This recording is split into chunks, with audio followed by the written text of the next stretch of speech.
Dude, I just want to finish this game, just say fuck it, I'm done.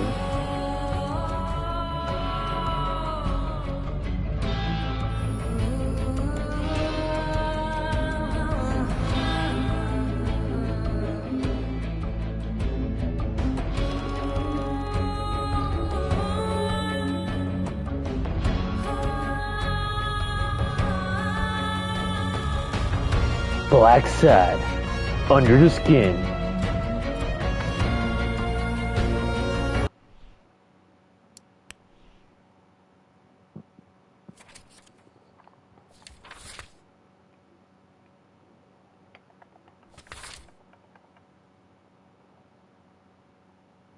Go to DVD? I'll hold on to DVD. I'll wait until the 13th. I think it's starting on the 8th. I think it's the 8th. Let me check on the PC. They're going to announce the PTB for Five Nights at Freddy.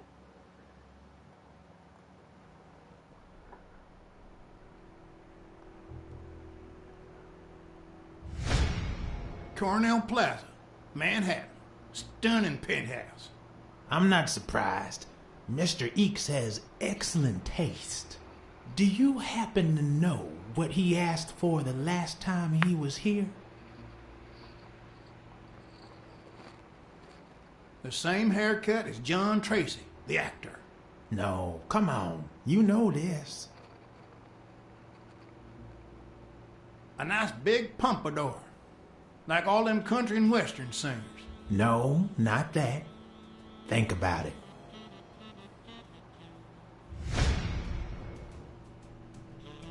Fuck.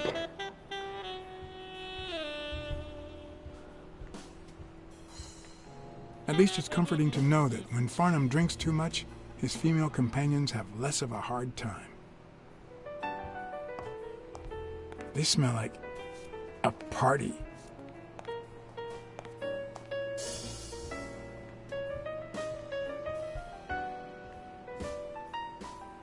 Ding Dong? Interesting name for a town.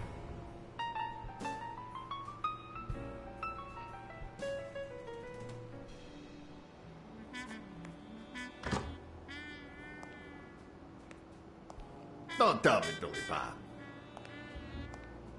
This here is my new friend Father. Am I right? Sure enough, but your slasher friend sure could learn how to treat his customers. Hey, Billy Bob, come on. This guy's a good guy. He's one of us. My apologies, sir. Hey, come on. Let's get in there before they finish all the bourbon without us. I haven't frisked him yet, sir. So weird. It'll be necessary. Mr. Farnham here, he's an honest Texan. And I'm sure he'll hand over his stuff if we ask him to. Right? Right? I would if I had a gun on me, but I don't. Are you kidding me? An unarmed Texan? I already told you, I'm not carrying a gun. That doesn't sound like the man Kenny told me about. And you know what? I've had enough. Billy Bob? Finish him. Dumb ways to die. This game could be weird when it wants to be weird.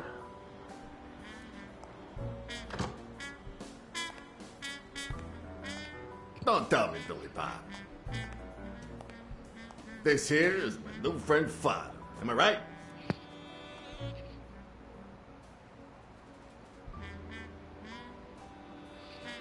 Sure enough, your barber was fixing to give me a shave. You can get a good shave at another time. Billy Bob is always at our beck and call. Of course. Hey, come on. Let's get in there before they finish all the bourbon without us. I haven't frisked him yet, sir. I don't think that'll be necessary. Mr. Farnham here, he's an honest Texan. And I'm sure he'll hand over his weapon if we ask him to. Right?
I could open the left side.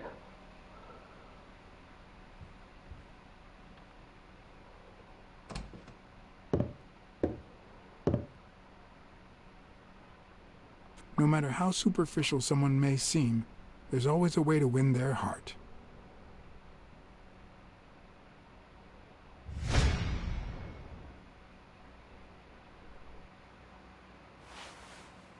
It'll be my pleasure.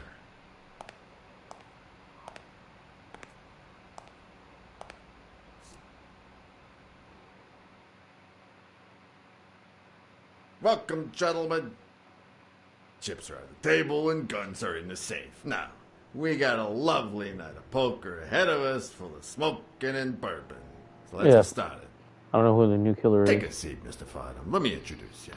I'm already sitting. To my Fucker. right, wearing gray boxers and weighing in at 140 pounds, the owner of Pink Vice, the largest meat market in all of Manhattan. In other words, a real son of a bitch.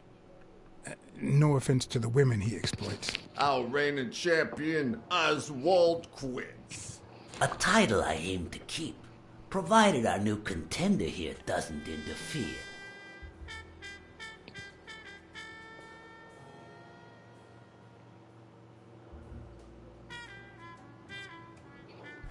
Sorry, partner. You ain't got a chance in hell. But look at it this way. You're fixing to learn new tricks. For better or for worse, I only need one trick. Playing well. The truth is that our friend Farnham owns the largest and, I dare say, most entertaining establishment in Texas. Really? So we're colleagues then? Yeah, you wish, Quince. He owns a casino. Damn. And it's not even in Austin or Dallas. It's actually in a little town called, what was it? Darn it. I looked it up the other day. Had a funny ring to it. I hate it when this happens. I thought they moved all Texan casinos to Vegas, where gambling is legal. You mean Ding Dong, Texas? Ding dong! That's it.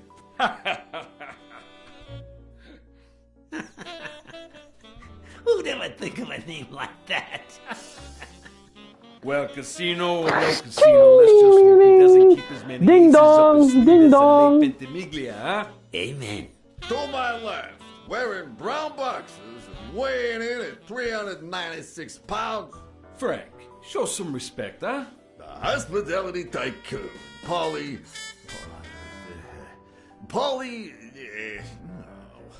Tycoon. I just own a small bar with pool tables. Clients drink close to nothing and play even less, but certain business transactions just couldn't happen anywhere else. Damn it, Polly. Why don't I know your last name? Because they took it away from me. You have no idea how good my ex-wife's lawyer is. Women, they even take our damn names.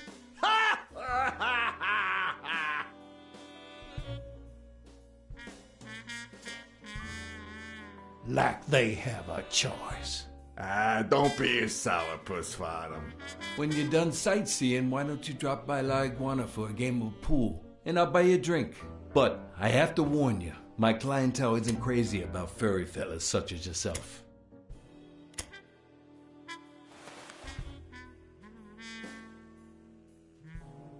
Thanks. I love me some pool. Perfect. It'll be my pleasure. You looking to start your own pool business, Farnham? This guy here wants to start a boxing association in Texas. And guess who he's turning to for advice? To be honest, several things got me worried. So I'd be much obliged for any counseling. So, what worries you?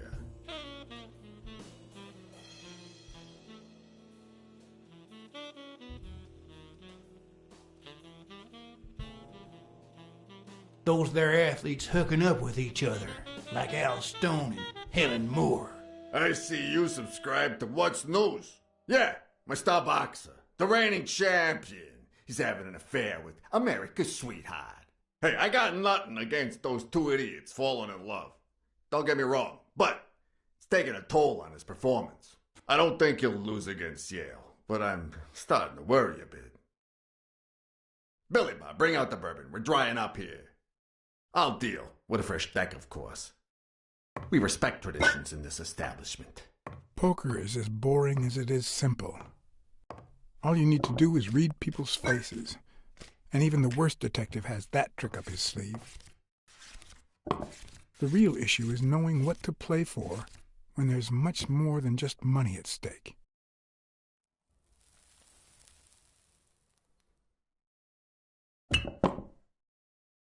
Damn it! What again?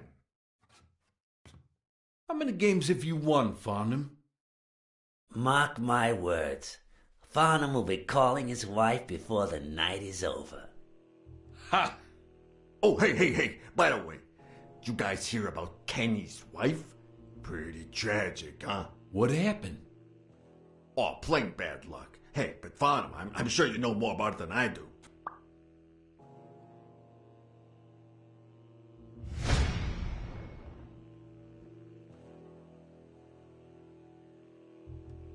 Anyway, Kenny, thanks for fixing the game with Cassidy.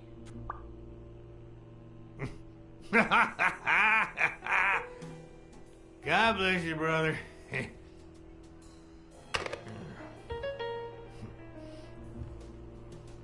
Craziest goddamn Texan in New York. And the poor fella's already got enough on his hands now that his wife. Women just gotta have their vices. Well, she's in a rehab clinic now, hooked on tranquilizers and all that. That's it, tranquilizers. Don't tell me women don't have their vices, too. Bring out the bourbon, Billy Bob. Come on, give me the bourbon. Maybe I spoke too soon when I said that poker is easy for a good detective. Let's just say it's relatively simple. There's always someone ready to surprise you, relatively speaking. Well, I'll be damned. I don't believe this. What happened, Farnham? Beginner's luck doesn't last forever, and that's when the real champ comes in. I hope you're ready to lose it all, my friend. Poor Farnham. Came looking to make big bucks in the city with his boxing, and he's gonna lose it all with poker. I hope your counseling will make up for it. Yeah, so how can I be of help? Homicidal boxers like Bobby Yale. Ha! That's some piece of news, huh? Hey, I don't know if he did it, but the real problem is that the fight against my champ Stone might not even frickin' happen. The good news is that I've almost convinced the governor to let him out of prison on the day of the fight. Under police escort, that is. I bet you the audience gets a kick out of that. Having to compete with illegal gamblers like that old Leary fella. Huh? One would almost think that you live in New York, my friend. That son of a bitch killed one of my men and left the poor bastard on my damn porch. But he's a goner now. Ever since the sport got put on TV, people want a fair game, honest boxes, and no shady business. You can't break the law anymore like before. Nowadays, they gotta bribe those big network executives to negotiate for broadcasting rights. Come on, let's steal another hand before Quince accuses us of trying to break his winning streak. Ain't gonna happen. Gentlemen, I suggest you never tell your sons about this game unless you want to lose their respect. Wait, you mean our sons actually respect us? I hear you. There's no way to set boys straight these days. They don't even respond to a good old beating.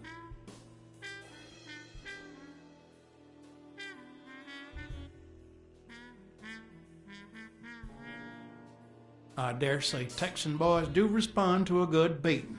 Hey, careful, Quince. You're talking to a pro. So, Kenny told me you had quite a house full. How many kids you got in that house full of yours?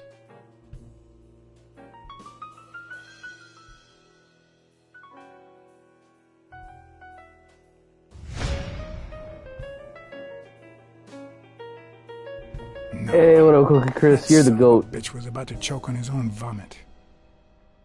If I'd been a communist, perhaps the vision of a millionaire choking on his own vomit would have made my day. Even so, I doubt I could have just stood there and watched him die. No, deserving or not, the man would live. Goat things.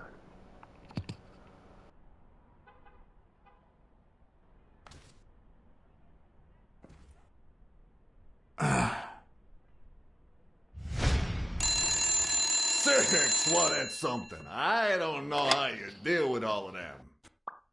All boys? Does it have to be now?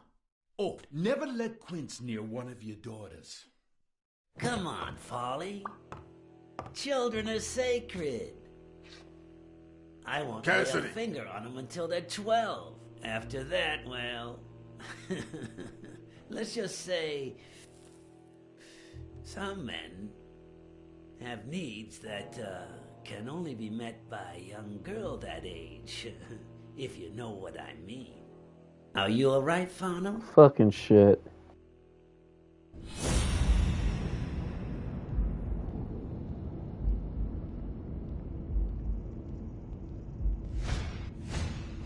There goes your winning streak, you sick bastard.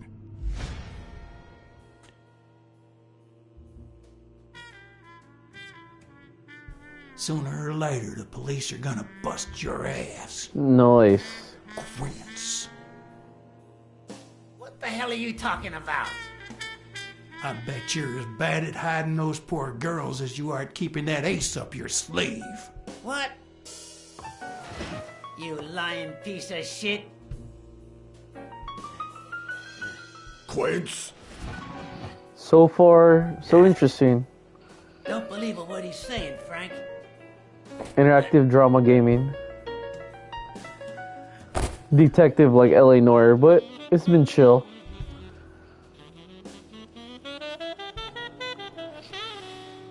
Don't you dare call me Frank. Billy Bob. It's 500 more. Huh. For washing up. It's a deal.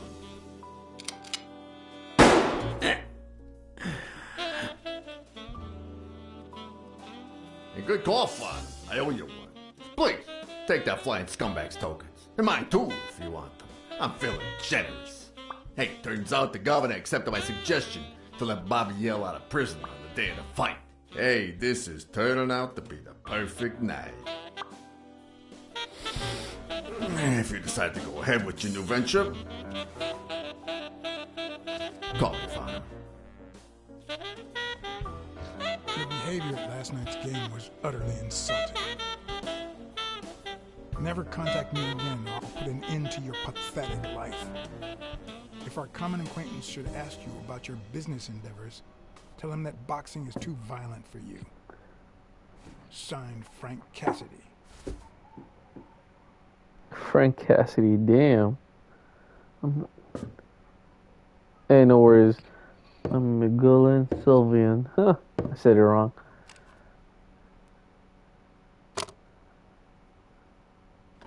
Tickle, tickle, wiggle, wiggle. My own tracks would be covered the following morning when Cassidy read this note from Farnham. Dear Mr. Cassidy, although I'm grateful for your kind help, last night's game made me realize that boxing is just too violent for a peaceful Texan like myself. I have decided to invest elsewhere. Yours sincerely, Howard M. Farnham II. Damn Texans. No worries, Dom. I'm McLovin with no last name. I'm from Hawaii. McLovin.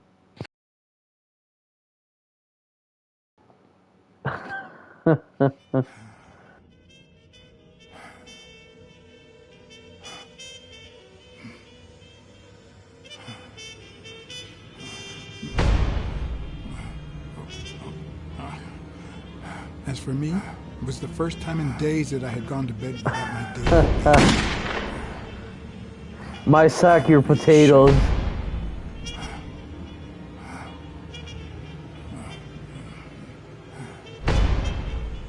Nothing like a bruised body to help you to sleep like a baby.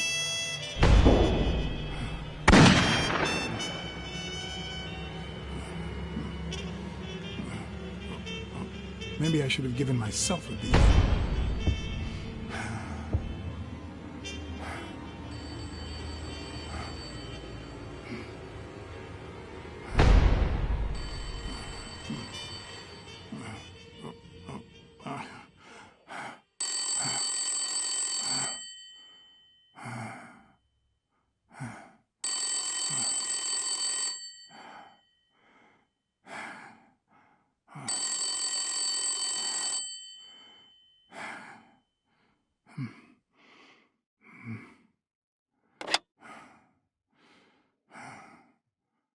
Blackside. Finally, I need you at the gym now, please.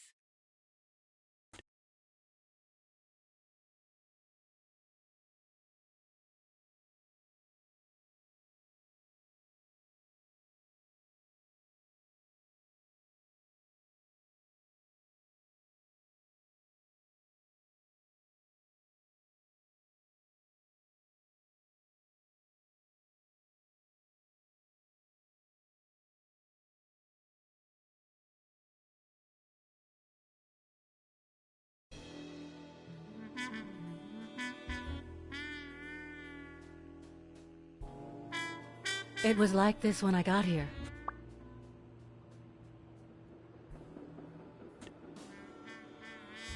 Did you touch or move anything in here? Only the phone. Good. Calm down. I'll take care of this.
Doo-doo.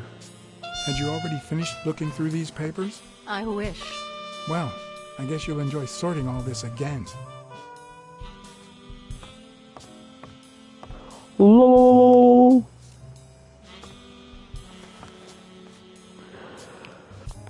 What are you doing? Do you like sardines? Excuse me? Do you like sardines? Ugh.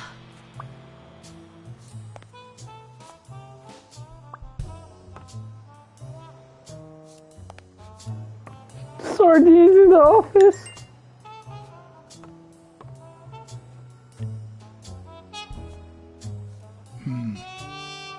Not that I suspected otherwise, but it's obvious they weren't looking for money. Looks like the burglar isn't interested in bureaucracy. Did they take anything? No, although... When you went in the hospital room to get your purse, did you get the gun as well? Yes. Isn't it there? I put it back. I'd rather not go through that again.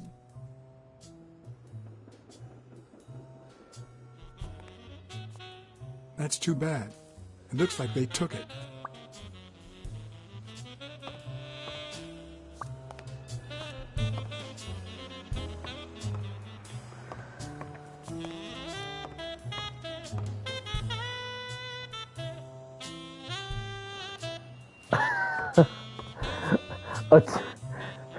A turtle head before the shard. Bingo. What is it? Nothing. Just a freshly signed contract.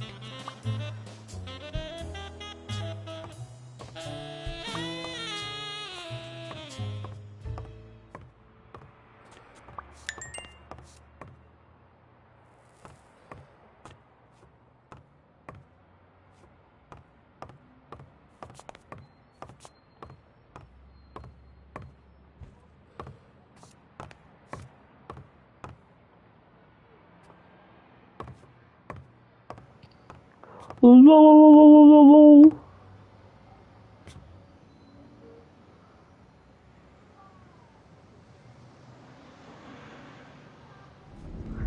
big brain time.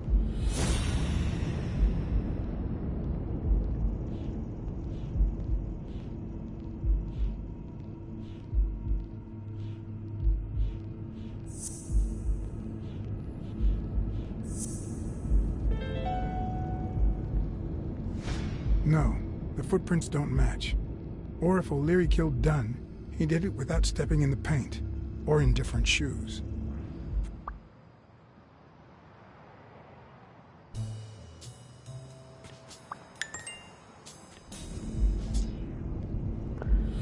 I got a clue.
It's pretty clear that Helen Moore's cigarette case was a gift from O'Leary. Is this yours? I think it belongs to the new cleaning lady. Mary just wasn't working out, so she left. Clarice Freeman? Yes. You think she did this?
It looks like O'Leary has rigged the fight between Stone and Yale.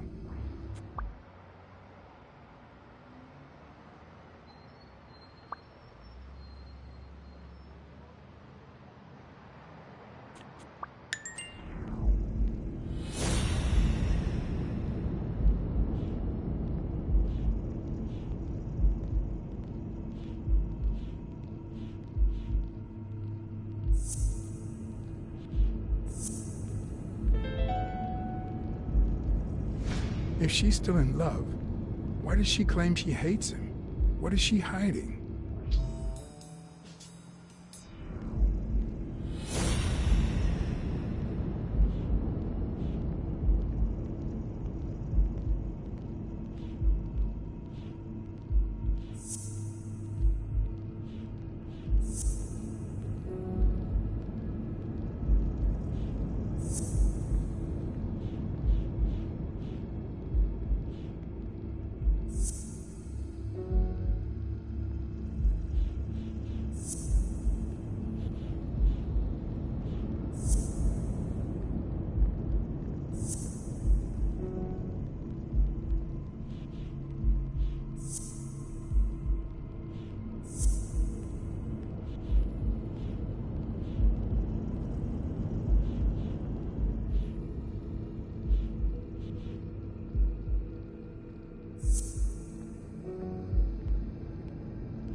Shell gone.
You want me to go up?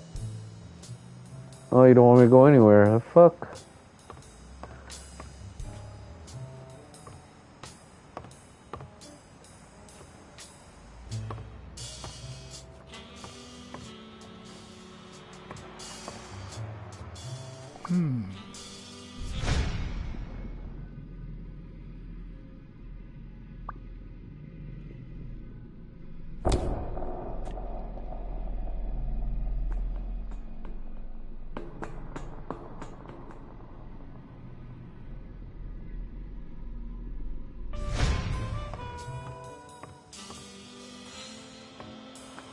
Wait here, please.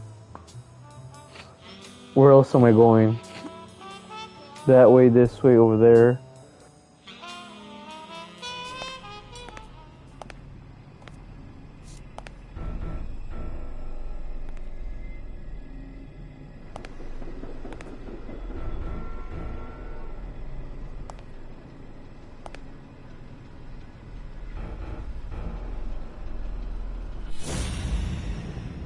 Holy shit.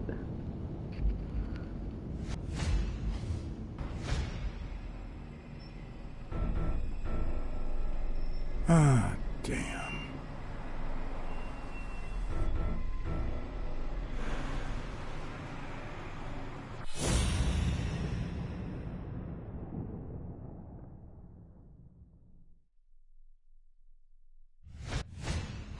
Could be a knife wound. The murder was brutal.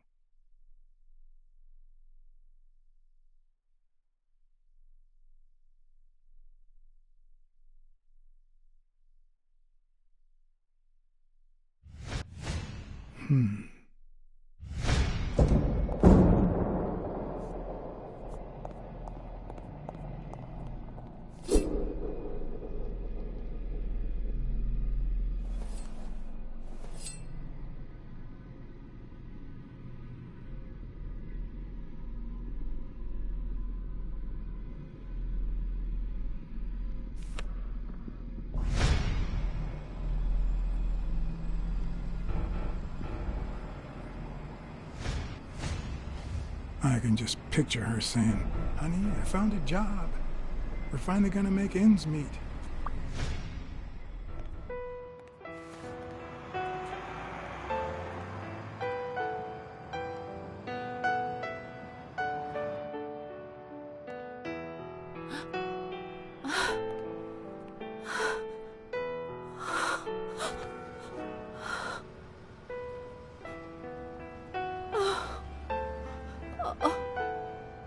I want you to call the police, Sonia, and then go straight to a friend's house. Don't even think about going home, and definitely don't come back here.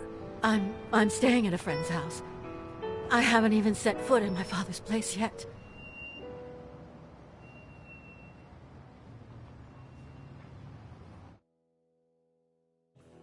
Good. Do you have the keys? If the murderer didn't find what he was looking for, that might be his next stop, if he hasn't been there yet.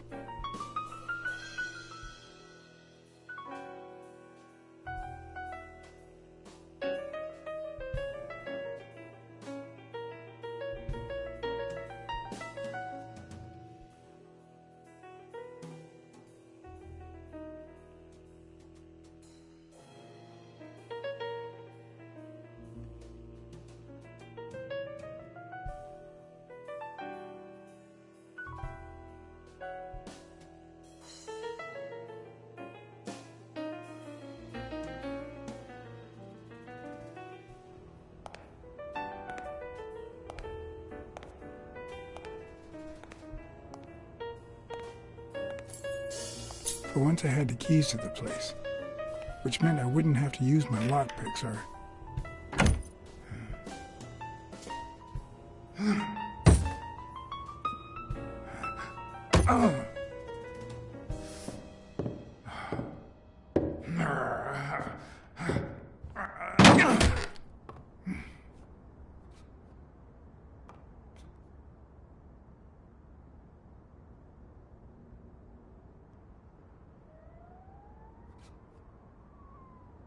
It doesn't look like anyone picked the lock. Oh no.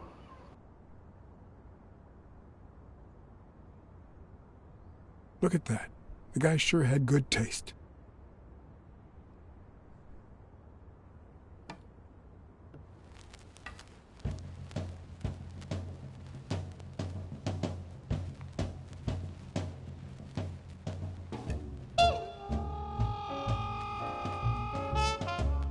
Art? I'll never understand how violence constitutes a valued form of entertainment.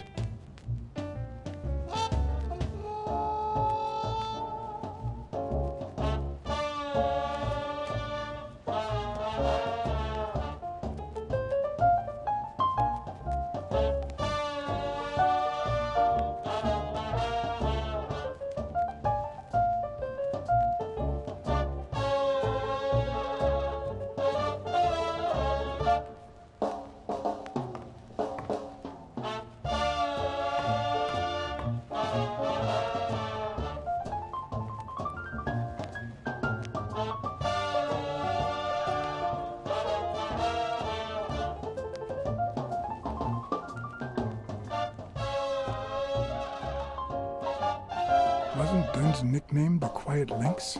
I'd swear I saw that on a poster at the gym.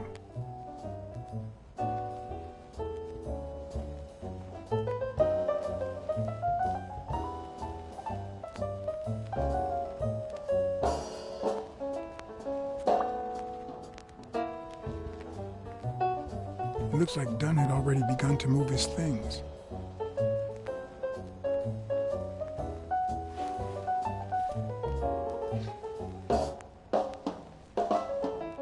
Dunn? Thorpe? No idea. And these two, they look familiar.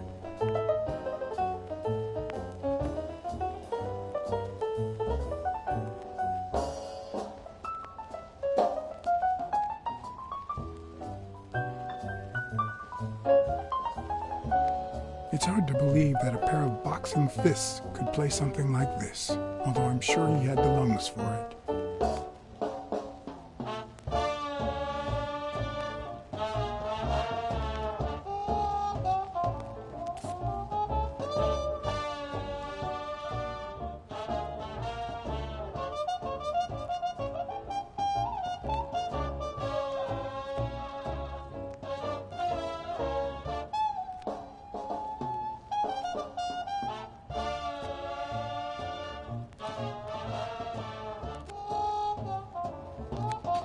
I think I need that Pokemon BRB.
Dunn died 4 days ago, and that lettuce still looks okay. Ready-made meals on airplane trays in front of the TV. Who would have thought we'd end up eating like this?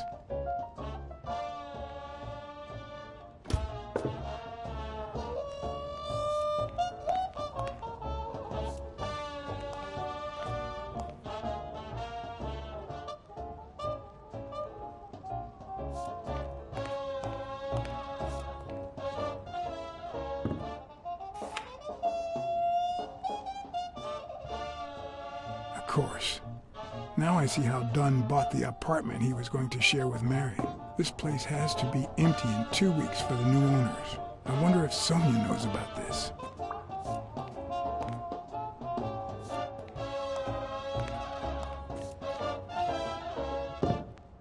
Sardines. It's been open for a few hours.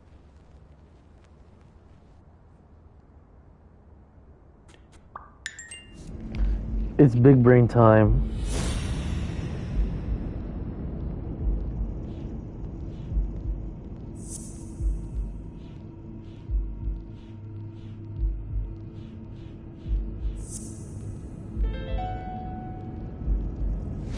It's pretty clear that the burglar came by the house before heading to the gym, which means he probably didn't find what he was looking for in here.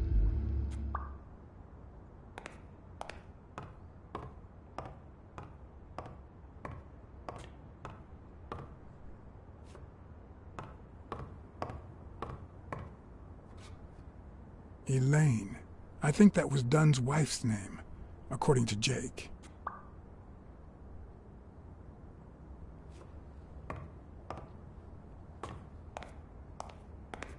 Wow. Could Dunn really afford such luxuries? Or did he only want to impress Mary?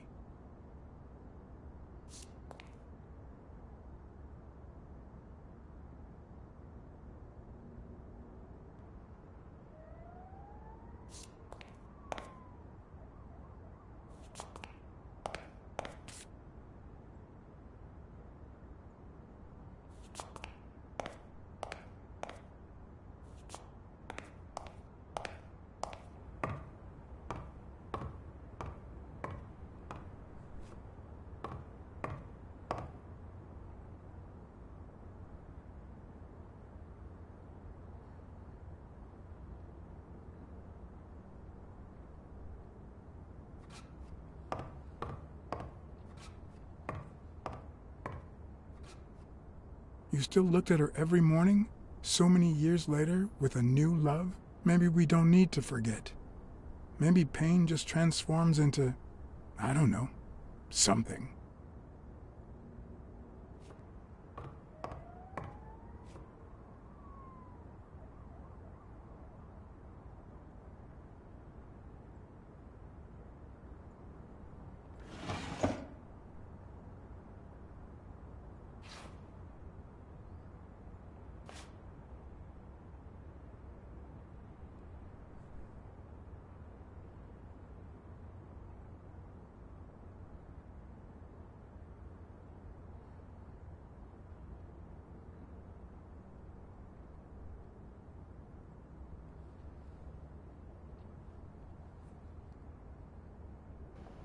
And what? This is too private.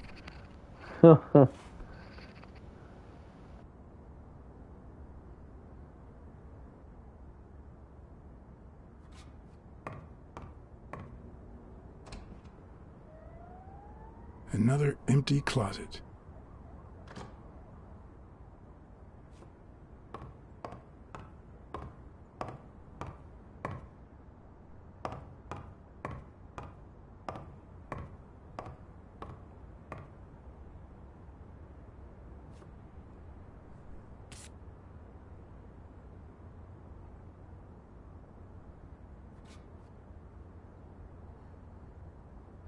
Is this how he got in?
What's this doing here?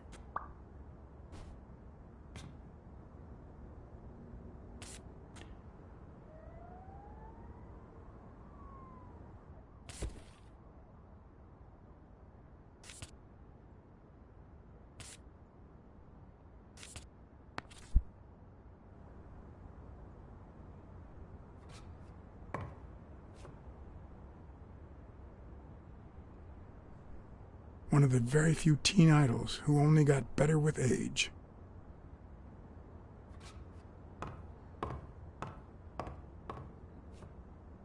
Could this be the origin of Sonia's interest in business management?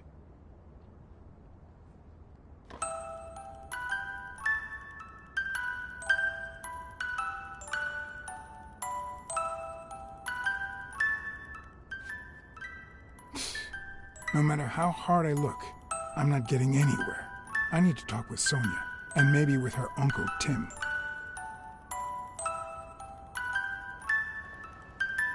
You going over this, John Black said. Now what?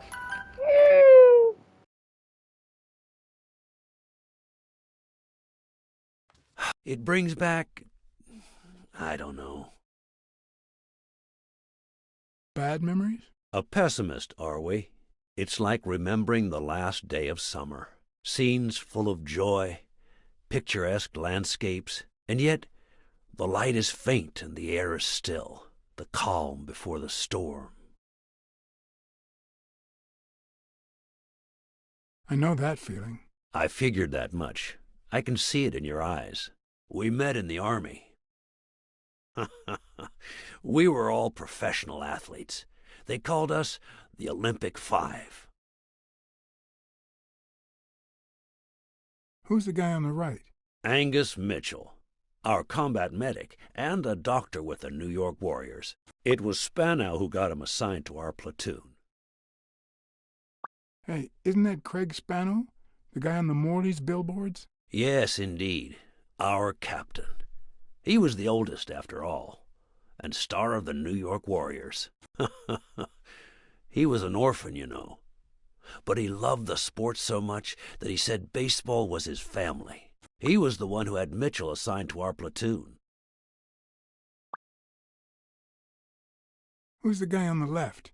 Ah, Viktor Sukovsky, the athlete. You've probably heard of his medals. Was Dunn already boxing? Yes, he was. I had already seen him fight before I even met him. He was as humble in the ring as he was in life.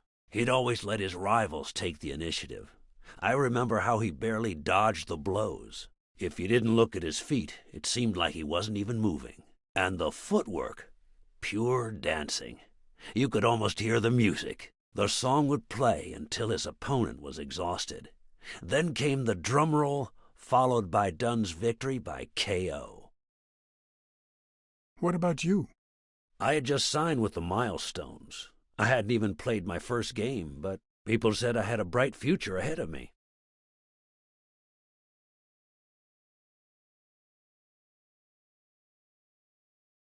And you did. The cop at the hospital sure seemed happy to be the proud owner of a Tim Ironarm Thorpe autograph.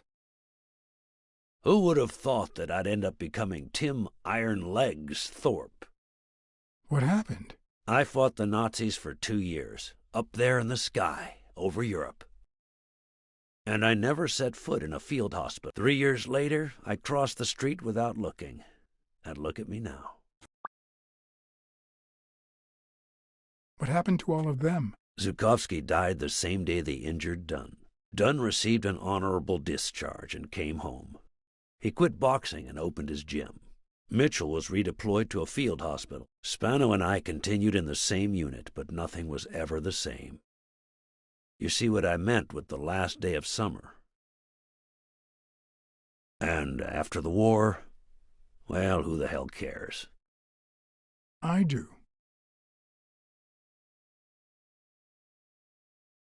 What happened to Spano? Well, you've seen the billboards. He made it big time. When I was forced to retire, I got him some advertising deals. That's how I founded this agency. But then, something happened to him. He became sullen. He fell out of shape, and slowly but surely lost touch with reality. He withdrew from public life and broke off our friendship. Haven't heard from him in, 3 years? And believe me, I've tried to contact him.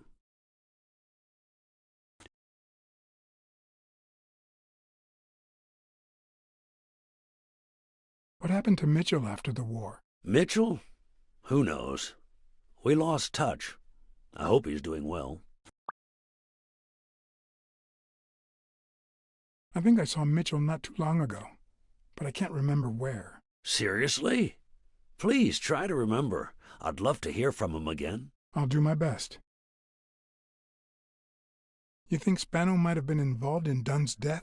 Spano? No way. He and Dunn were always... Well, Spano's changed so much that it's hard to say. Allow me to double your wage. You have to find the murderer. Maybe Dunn stayed in touch with Mitchell or Spano. Maybe even with both. But he never told me anything. Maybe Sonia knows. I doubt it. But that's not the only question I've got for her. May I?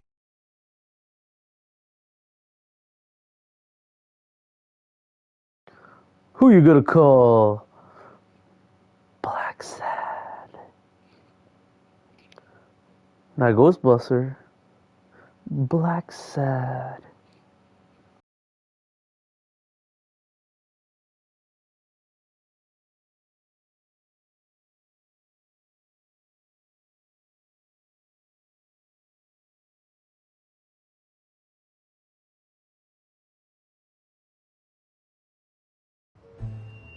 Yes? Sonia, No, she's not here. Who's calling? where is she?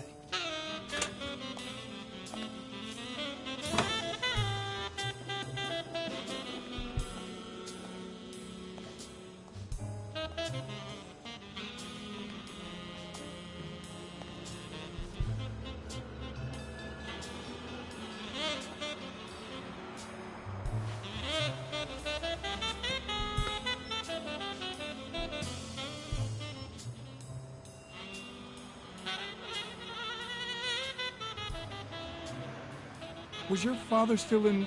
Have you ever wished you'd never been born? What?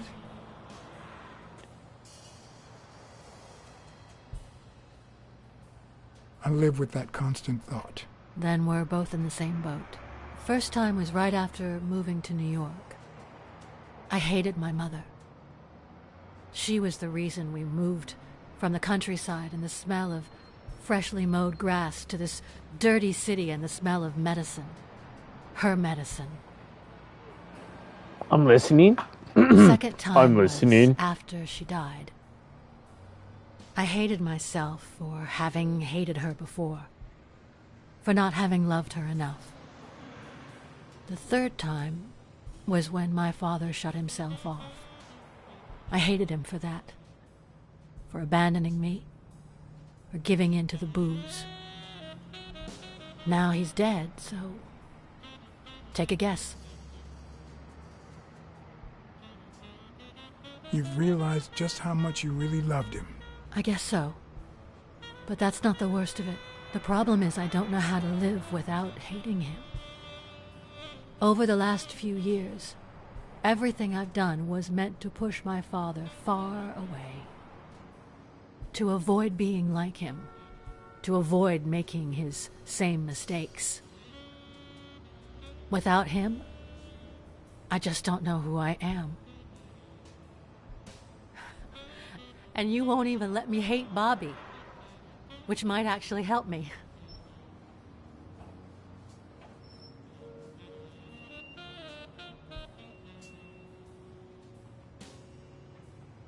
Bobby Yale is innocent. He doesn't deserve your hate. Don't you think I know that? I need someone to blame.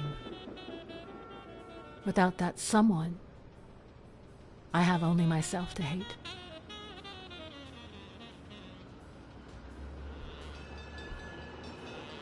Hate me. A good detective would have found the killer by now. That's nonsense. You've already come so far. I'm sorry I haven't been a little more grateful. In any case, you shouldn't hate yourself. You are... No, you have such good qualities.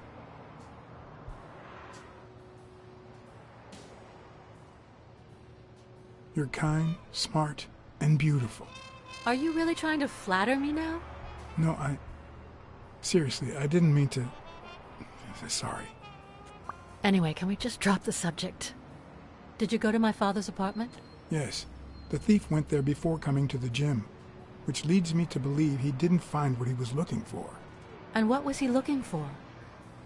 That's what I intend to find out, with your help.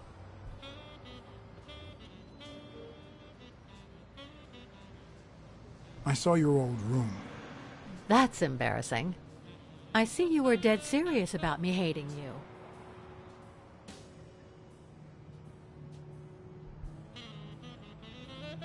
I found a baseball glove with Spano's autograph in your room. Oh, I've never seen it. My father must have put it there, although I don't remember him having a signed glove. It's odd that there are practically no toys or memories of your childhood in the room, except for a small music box. That box? It might just be my last happy memory.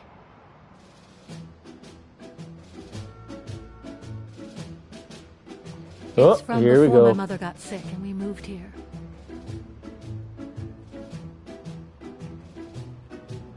I loved reading stories about pirates. So my father drew a treasure map for me. I searched the whole house, one clue at a time. It led me to this enormous tree in the yard. My daddy had put up a tire swing. X marks the spot, so I dug to find my treasure. I loved the music it played, the ballerina, and the little secret compartment. Oh, the secrets I kept in there. I think it's the first time I heard you call your father Daddy. Really?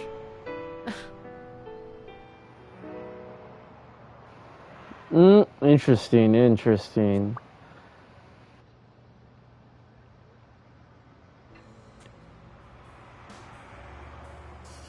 I'm also a fan of Frank Papalia. Oh, yeah, the poster. I only liked him because my father thought he was too modern.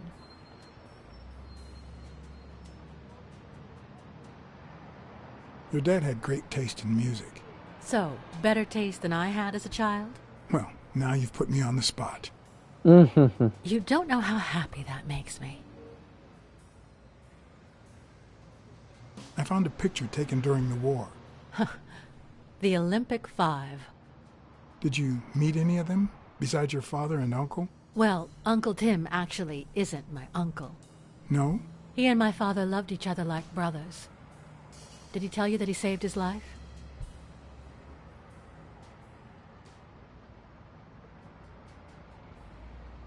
Your father saved Thorpe? They were flying over Brittany in a 3-unit fighter plane. Zukovsky was Here the we go. pilot. My father was the co-pilot, and my uncle manned the machine gun. Suddenly, enemy fire killed Zukovsky and injured my father, which is why he never boxed again. My uncle jumped out of the gun turret, ran to the cockpit, and managed to pilot the plane to safety. Oh, the times my father told me that story. And now...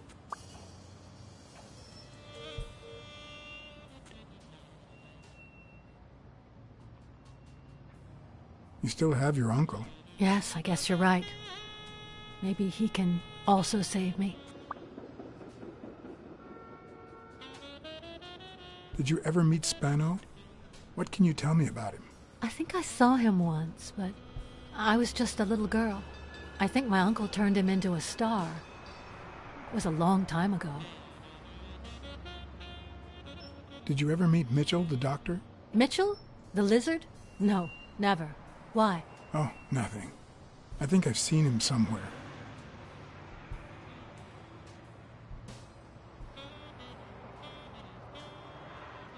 Your father sold his apartment. The new owners move in 2 weeks. What? I'm sorry. I think he used the money to buy a new place with Mary Purnell. You'll have to talk to her sooner or later. Yes. I guess I owe it to my father in spite of it all. Are you cold? A little. Maybe I should go. Anyway, Thanks for the company.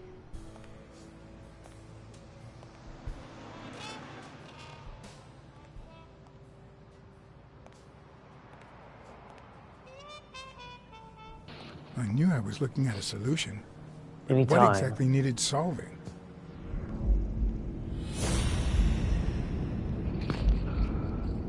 Huh? Nani? What is this?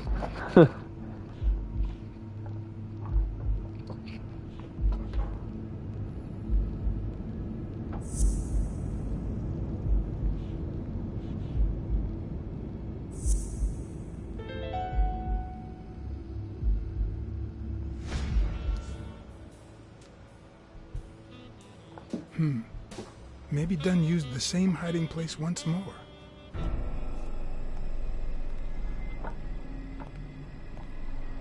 Get ready.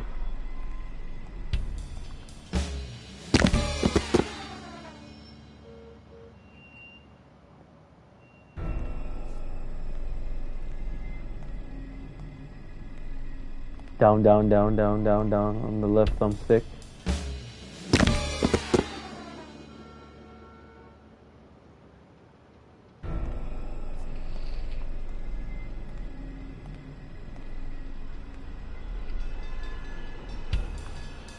I'll never understand why detectives and criminals bluster while they fight each other in the pictures. What a waste of breath, focus, and energy.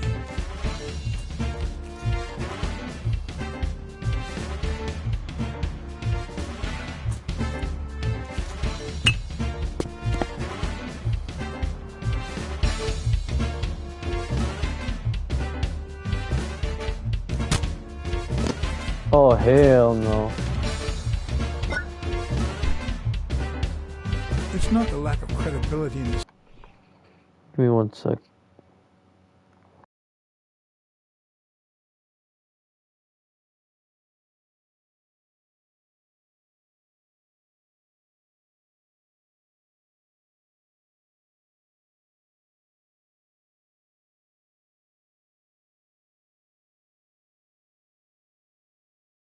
Alright, let's go back. Screenplay that bothers me.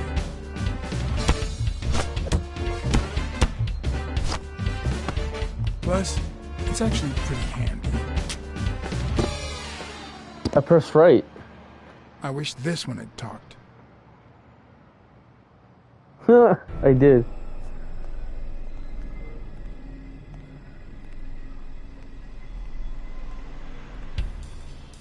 I'll never understand why detectives and criminals bluster while they fight each other in the pictures. What a waste of breath, focus, and energy. Da-da-da-da-da-da.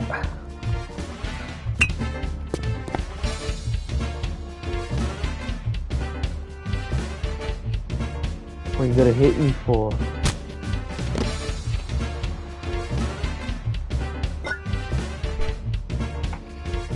It's not the lack of credibility. What the fuck was that?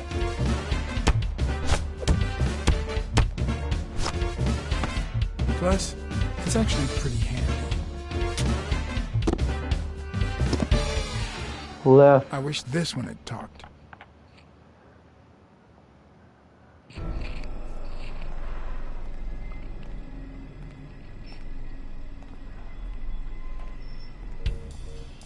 I'll never understand why detectives and criminals bluster while they fight each other in the pictures. What a waste of breath, focus, and energy.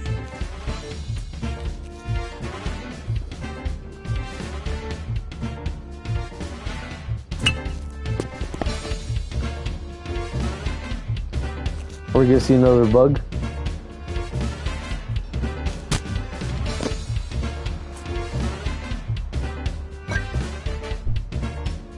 It's not the lack of credibility in the screenplay that bothers me.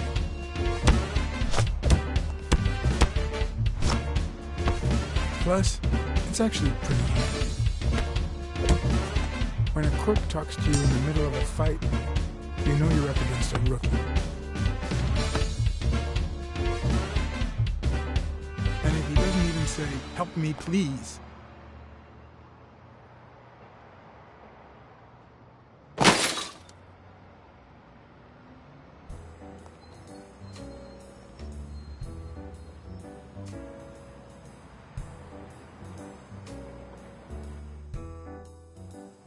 talk, finally.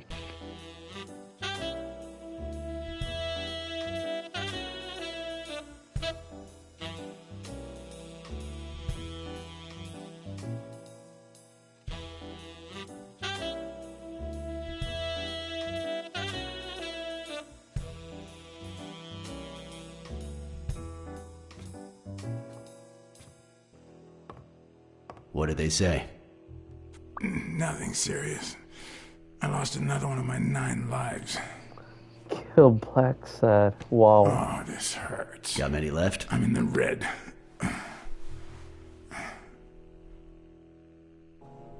You hasn't woken up yet?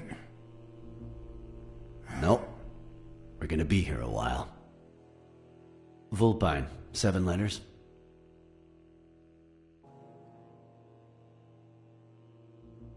Scheming? You think that's the same thing? I don't know. Sounds a bit off to me.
Wait, I know.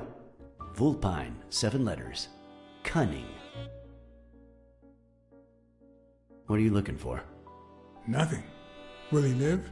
He'll live. So what have you found out?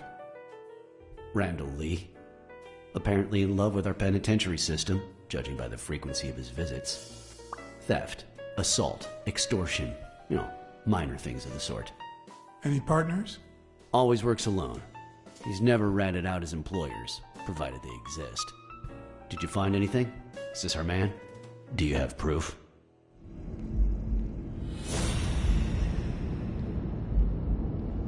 It's not him.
Looks like we know who tore his pants following Clarice Freeman up to the rooftop.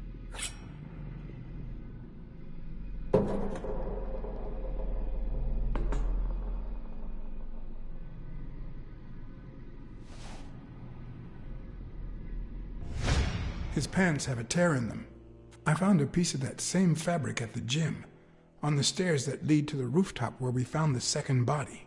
Makes sense, but how many pairs of ripped pants are walking around New York City? I don't call that evidence.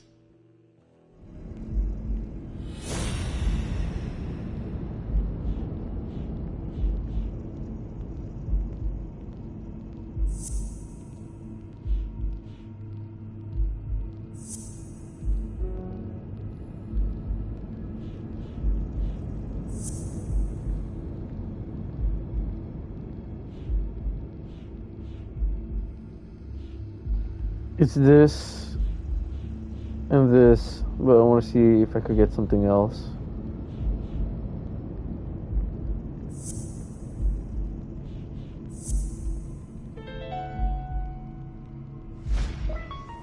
The guy who broke into the gym in Dunn's place has a thing for sardines. Did you smell his breath?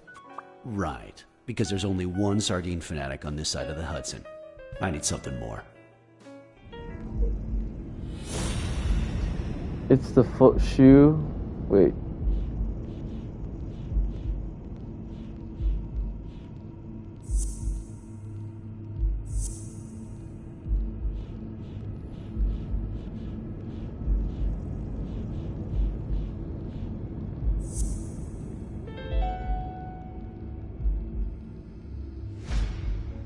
I saw footprints from those very same shoes next to both the gym murders. Unless you're telling me that shoe is a limited edition, I'm gonna need something else.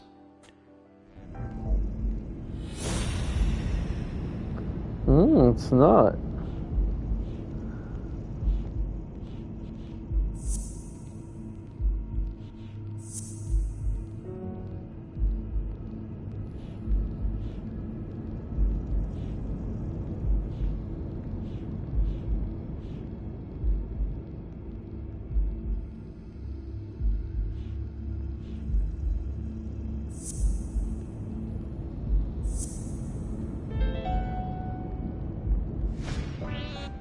One of the thugs that attacked me the other night had a snout just like his. I'm sorry, but you can't incriminate someone based solely on species. What else you got?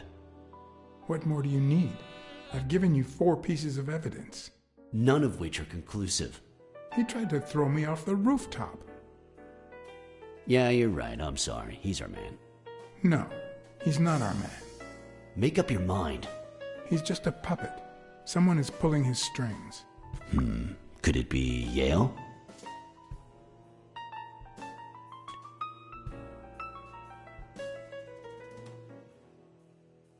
He's hiding something for sure, but I don't think he did it. By the way, was he discharged? His room is empty. They let him out yesterday. He's in police custody now. You can tell he's an athlete. Made quite the comeback. Anyone else would have taken 10 times as long. Anyway, he better be fine. You know they've ordered me to escort him to Madison Square Garden on the day of the fight.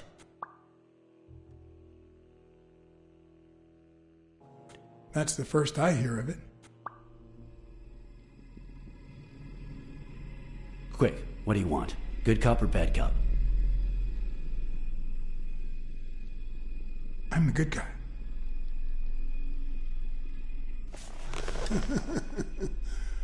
Good thing someone took out the trash. No wonder you were saved by garbage, you piece of trash. But you're gonna wish it hadn't. Go to hell, you dog.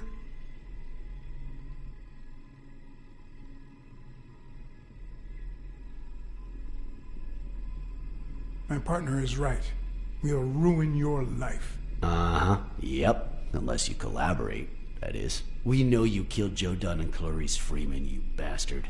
I'll call your bluff. You ain't got nothing. Are you acquainted with our usual witness program? For a modest sum, they'll say they saw your sorry snout when and where we tell them to. Cut the crap, Smirnov. You know we've got conclusive evidence. However, we can offer you a deal if you tell us who hired you. What can you offer me?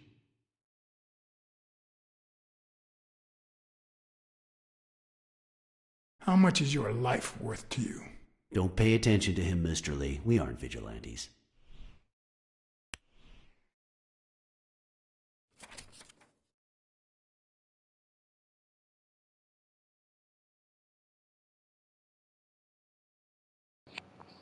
I think I fucked up.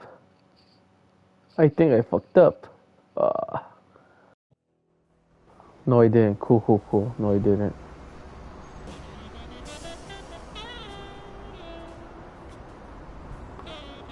What did they say? Nothing serious. I lost another one of my 9 lives.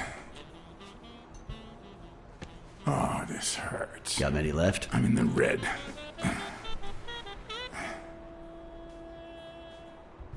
He hasn't woken up yet? Nope. We're gonna be here a while. Vulpine, 7 letters. Cunning? Cunning. It fits. I hope it doesn't throw anything off.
Yep, looks like you were right with cunning. What are you looking for? Nothing. Will he live? He'll live. So what have you found out? Randall Lee. Apparently in love with our penitentiary system, judging by the frequency of his visits. Theft, assault, extortion, minor things of the sort. Any partners? Always works alone. He's never ratted out his employers, provided they exist. Did you find anything? Is this our man? Do you have proof?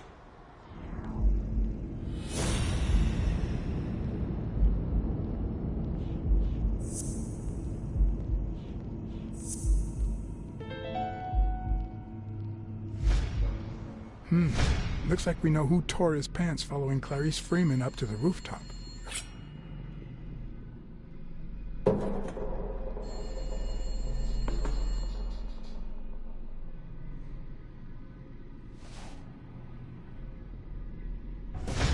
His pants have a tear in them.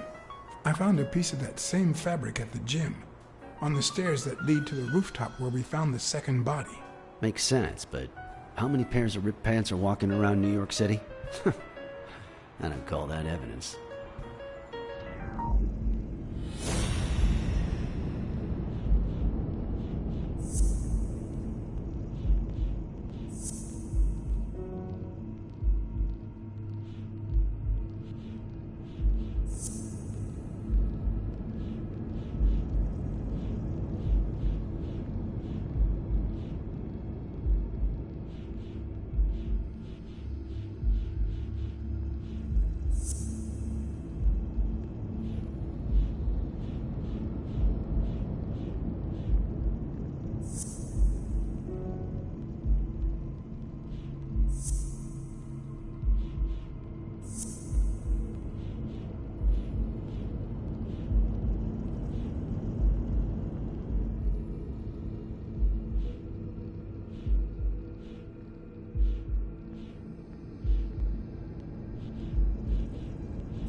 The guy who broke into the gym in Dunn's place has a thing for sardines. Did you smell his breath? Right, because there's only one sardine fanatic on this side of the Hudson. I need something more.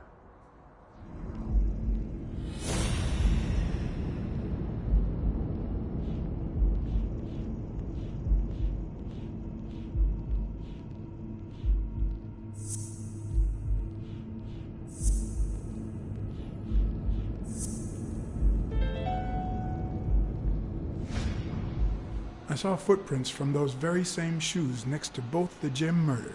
Unless you're telling me that shoe is a limited edition, I'm gonna need something else.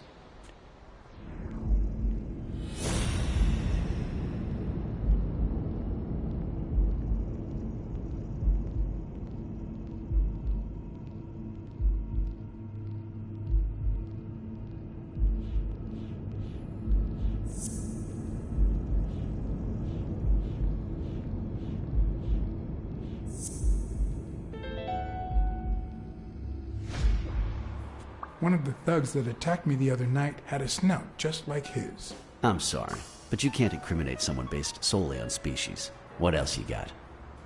What more do you need? I've given you 4 pieces of evidence. None of which are conclusive. He tried to throw me off the rooftop. Yeah, you're right. I'm sorry. He's our man. No, he's not our man. Make up your mind. He's just a puppet. Someone is pulling his strings. Could it be Yale?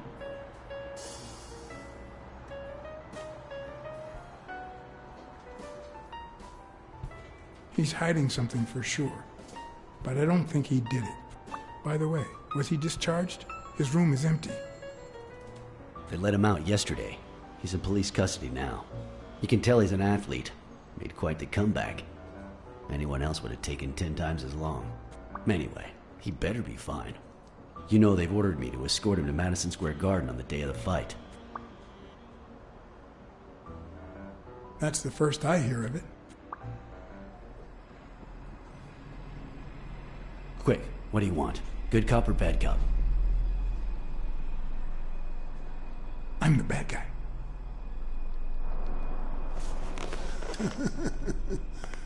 Good thing someone took out the trash. Good morning, Mr. Lee. I assume you're aware that you're about to be accused of murder, and that thanks to the witness testimonies of Mr. Blacksad and Miss Dunn, your future's not looking too good. Go to hell, you dog.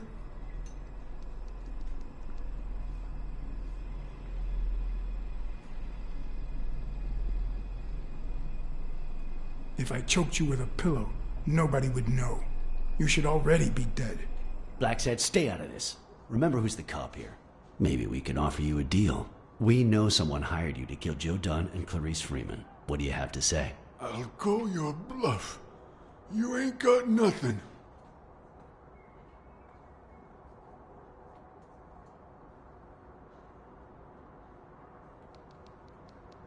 Your friend the Hellhorse doesn't seem to feel that way.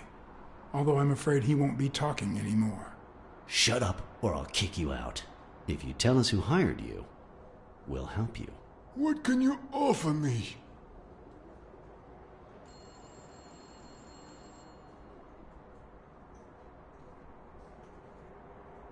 We could significantly reduce your sentence. I could testify that you helped me on the rooftop. You're pathetic.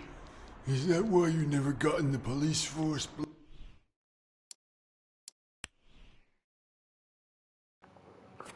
Fuck! We'll do this one more time.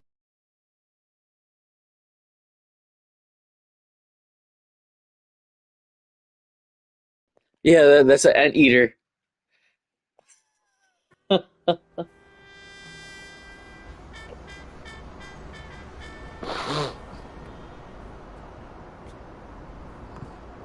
What did they say? Nothing serious. I lost another one of my 9 lives. Oh, this hurts. Got many left? I'm in the red.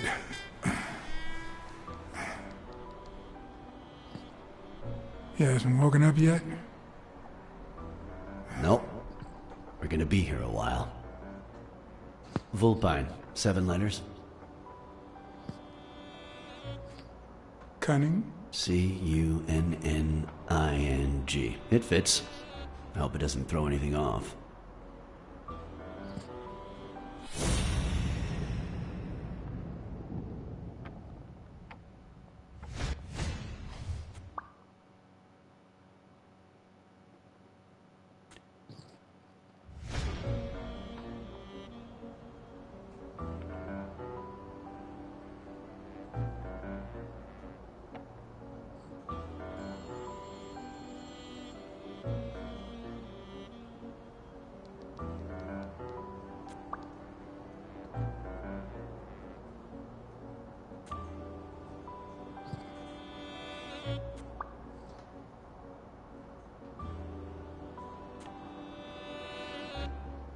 Yep, looks like you were right with cunning.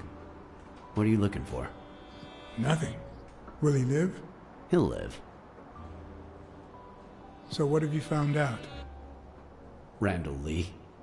Apparently in love with our penitentiary system, judging by the frequency of his visits. Theft, assault, extortion, minor things of the sort. Yeah. Any partners? Always I'm the works partner. alone. He's never ratted out his employers, Solo dolo provided yolo. they exist. Did you find anything? Is this our man? Do you have proof?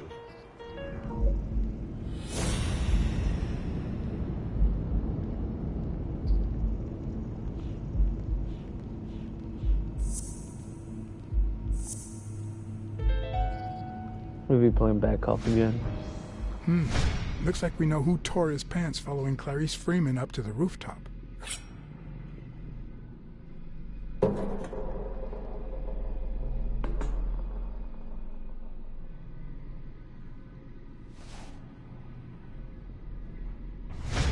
His pants have a tear in them. I found a piece of that same fabric at the gym, on the stairs that lead to the rooftop where we found the second body. Makes sense, but how many pairs of ripped pants are walking around New York City? I don't call that evidence.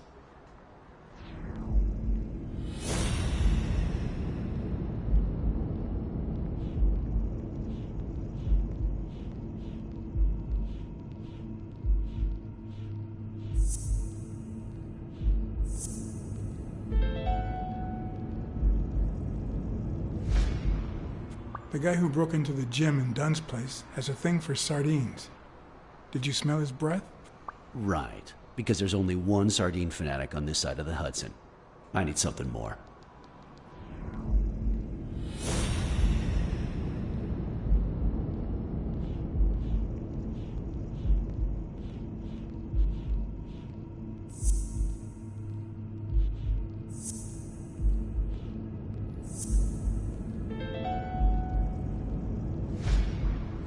I saw footprints from those very same shoes next to both the gym murders. Unless you're telling me that shoe is a limited edition, I'm gonna need something else.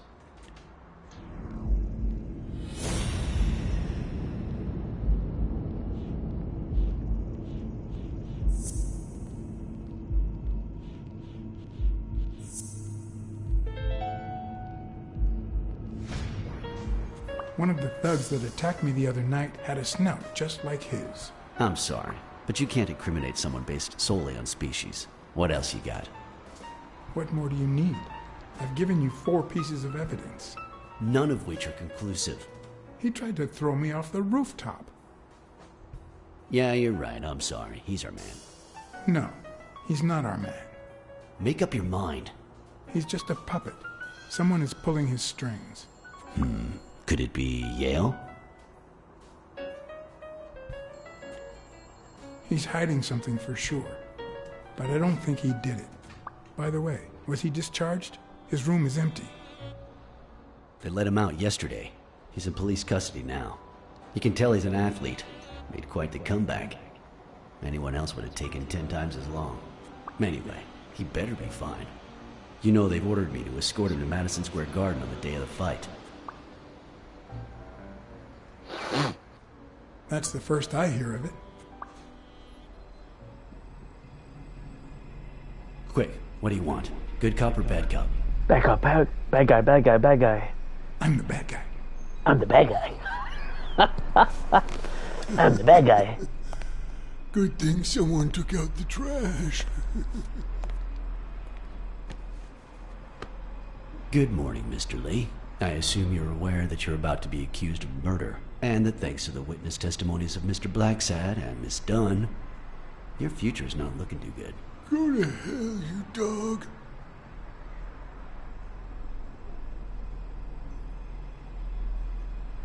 If I choked you with a pillow, nobody would know. You should already be dead. Blacksad, stay out of this. Remember who's the cop here. Maybe we can offer you a deal. We know someone hired you to kill Joe Dunn and Clarice Freeman. What do you have to say? I'll call your bluff. You ain't got nothing. Your friend the Hellhorse doesn't seem to feel that way. Although I'm afraid he won't be talking anymore. Shut up, or I'll kick you out. If you tell us who hired you, we'll help you. What can you offer me? How much is your life worth to you? Don't pay attention to him, Mr. Lee. We aren't vigilantes. but we can significantly reduce your sentence. That's a start, but it's not good enough. I want in on the witness protection program. New city, new job, new identity. And a clean police record. That's the only way I'll talk. Meanwhile, I want police protection 24/7. I'm afraid that... Whoa! Watch out!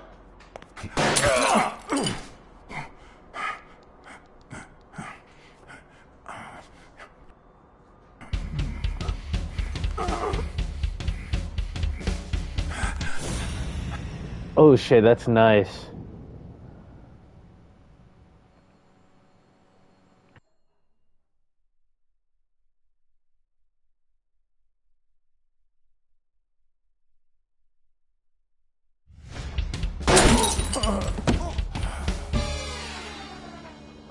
Is it because I took forever?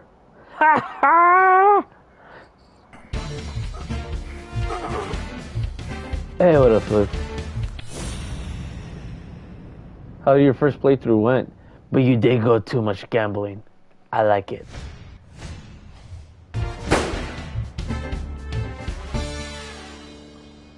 Cooking.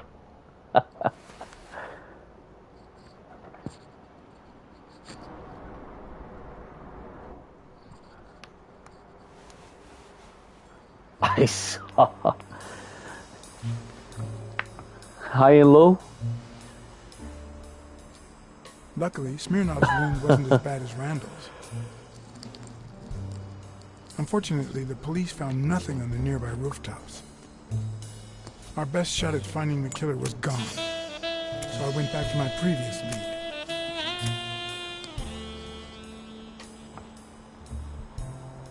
The suspense is waiting, but...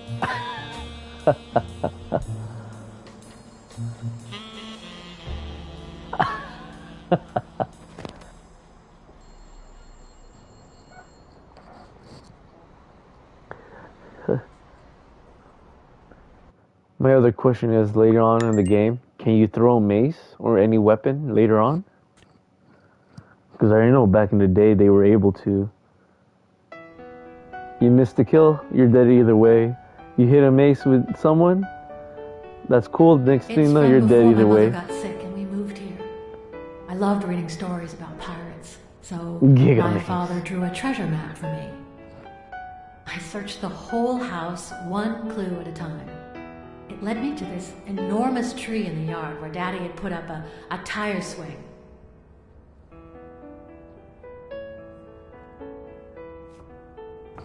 Or a dual mace or a giga mace. Huh.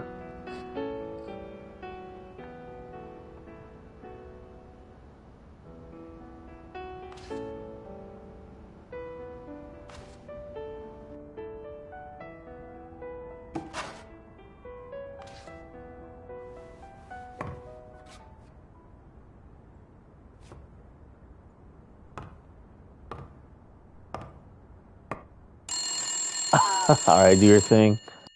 Bing bang! Hello, Smirnoff residents. You're dead! No, I got you with my lasso! Can you quiet down, kids? Dunn got killed for stirring the hornet's nest. And you confessed your crime! Kids, please. He'd been investigating athletes for months, including Helen Moore and Al Stone, among others. Dunn's notes aren't all that clear, and I'm not sure what he was after. But I'd say we're facing a widespread corruption case. Well, if you're right, that could be some dangerous evidence. Bring it here ASAP. Sure, but there's something important that I need to finish first.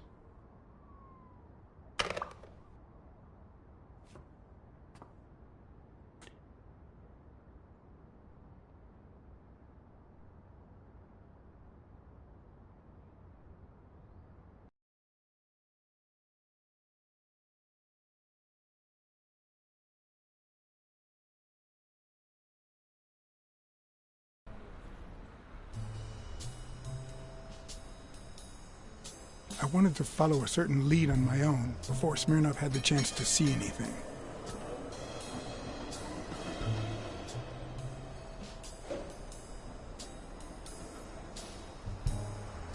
According to his notebook, Dunn had seen Craig Spano at Sam's Diner just 4 days before his death.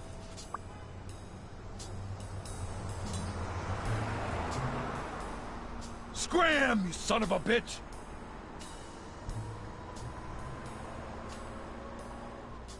How is Mary? Playing the sad little victim at home. And here I am, up to my neck! What the hell do you care, anyway? Beat it! It might have been easier to slap the information out of him, but I decided to trust in a universal truth. Everyone is guilty of something. You don't know who I am, right? Don't know and don't care! Come on, spit it out! I'm John H. Blackmore, Public Health Inspector. Oh, yeah, right. There are some real freaks around here, so I have to be firm, you know? Have you eaten? Dinner's on the house.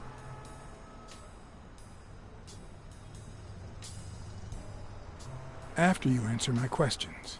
Sure, go ahead. Your call. Always at your disposal, Inspector. Ask away. Fear turned him soft and made him talk. Sure enough, Dunn had been there a few days back with a chimpanzee who matched Spano's description. Apparently, the guy still lived with his father. Dunn said he couldn't stay there a day more. For the time being, he would move into his place. Wait a minute. What does Public Health Services have to do with that chimp?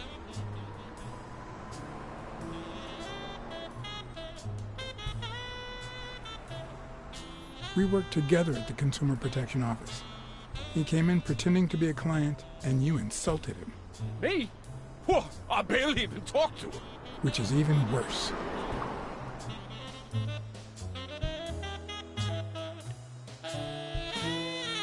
Retry?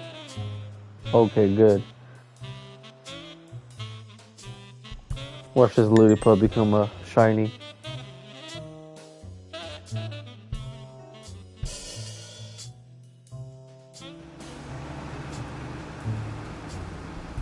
Dunn had taken Spano to his place. I wanted to believe that when Randall Lee broke into the apartment, Spano fled to his former address. But where could that be?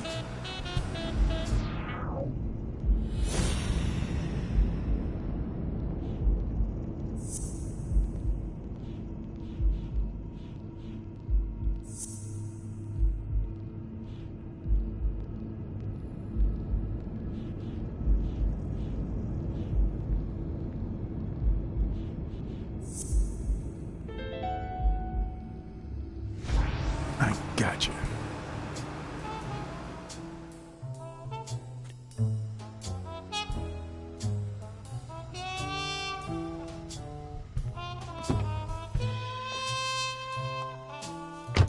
If the living have rich and poor interesting. neighborhoods, so do the dead.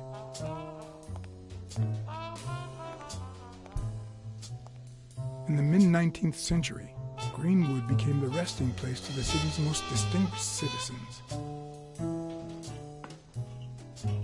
Thinkers, scientists, writers, inventors, artists, businessmen, politicians, police officers, thieves, pimps, and murderers.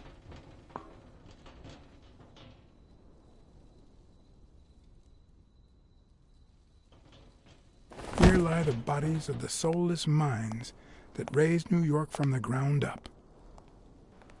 Now you know where to go. I'm surprised he didn't rip his pants at least. Go to become Or his somebody in the coat. Big Apple.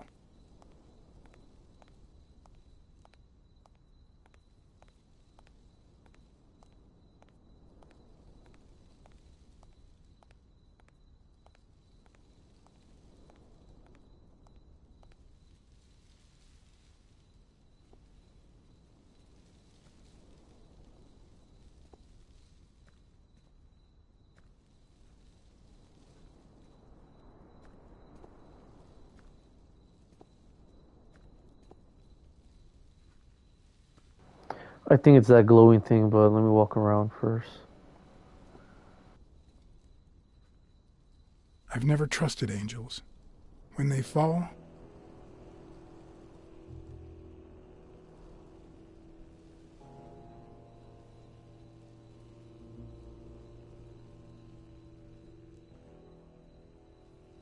all hell breaks loose.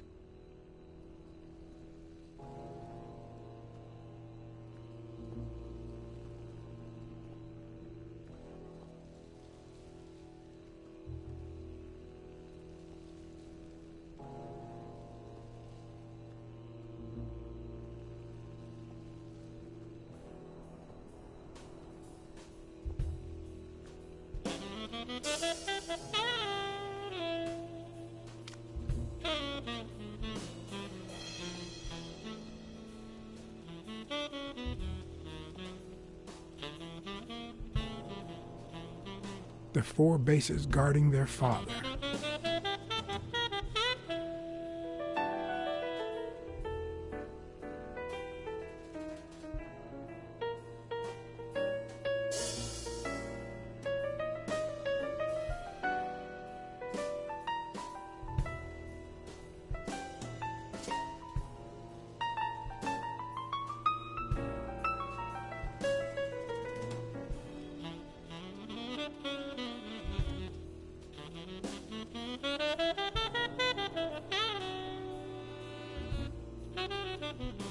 According to the book I found at Dunn's place, fans of the sport leave baseballs on Bradwick's tomb to pay their respects.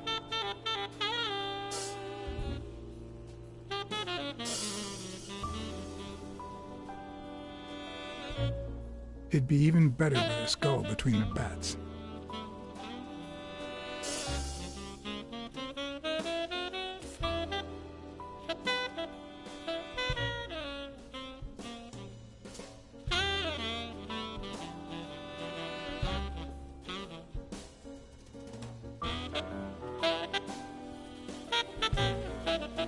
Still hot.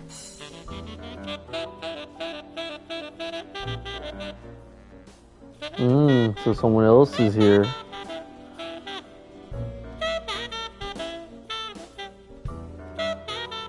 A Celtic cross. Supposedly, the ring keeps the devil at bay by reflecting the sunlight. Really handy at this time of the day.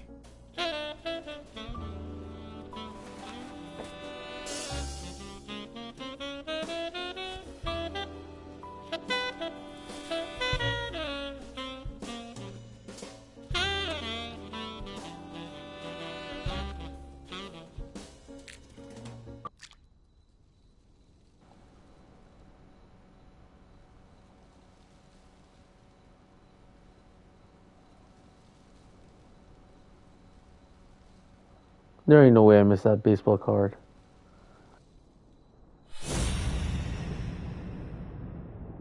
He's right there. The animal's right there.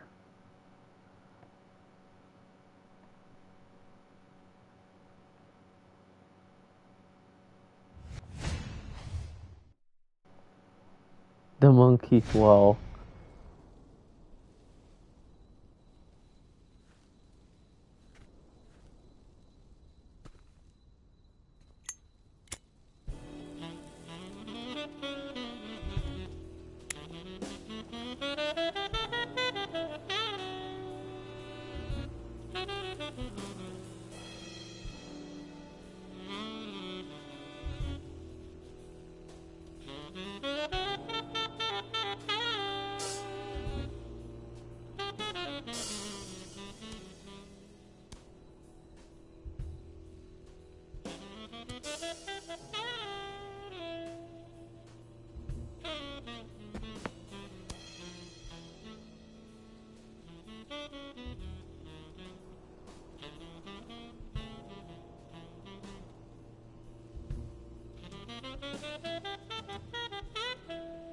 Joe Dunn met with someone at the diner, close to his gym. Then he took that person to his house, so that he didn't have to live at the cemetery. I would have never guessed the person's identity. I'm investigating a case of sports corruption. I think a considerable amount of athletes are involved, both current celebrities and former stars.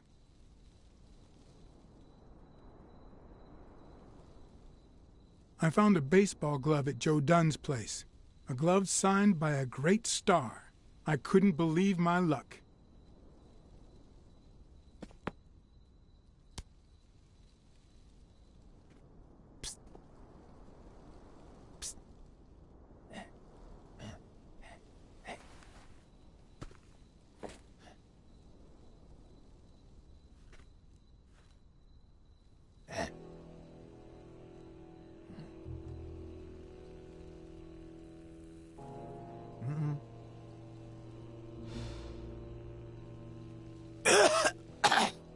bullies. Ugh, are the absolute worst.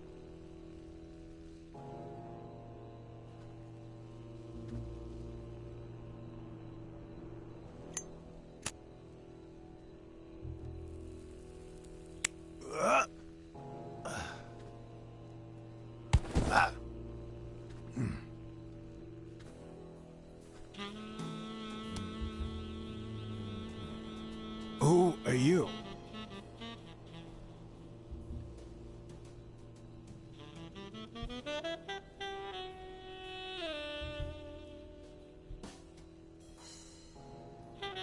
I'm FBI agent John H. Blackmore. How's Joe? One question at a time. It's my turn.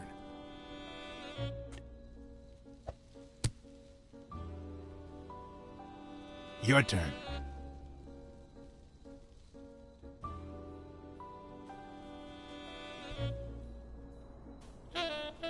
Why did you meet with Joe Dunn? Because he was looking for me. He came here one morning, but I was too embarrassed to come down. Because he left a baseball with his initials on by the tombstone. Sam's Diner, tomorrow, 12:30 a.m. Because he knew they want to kill me. What did he want from you? And who wants to kill you? One question at a time.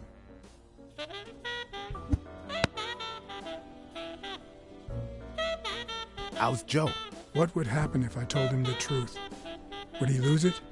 Could I take that chance?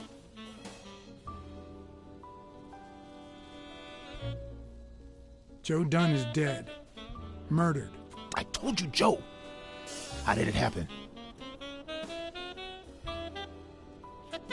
One question at a time. My turn.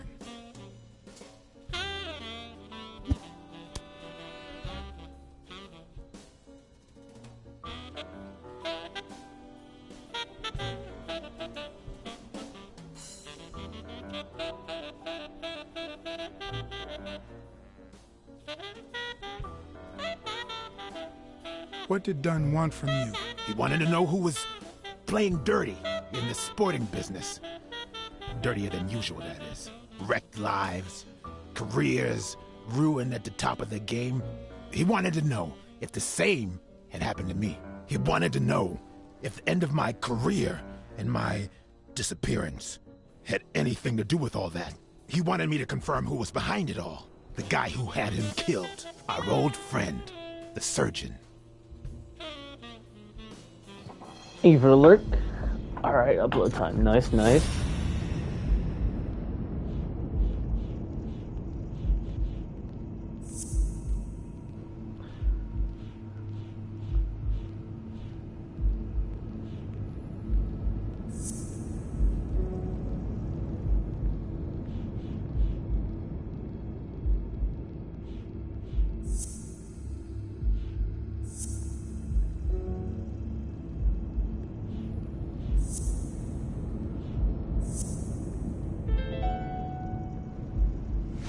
Is Mitchell the surgeon? Nice, nice. Is he the person behind all of this? That surgeon you mentioned, is he... My turn.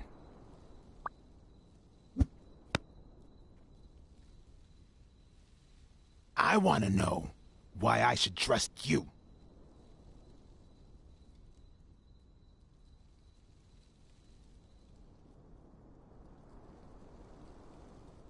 Do it for Joe Dunn, our common friend. It's my turn. That surgeon that you mentioned, is he in this photo I got here? Ow! Hey!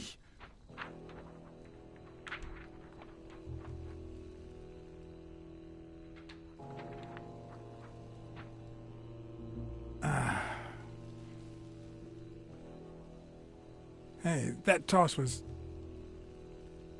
Huh?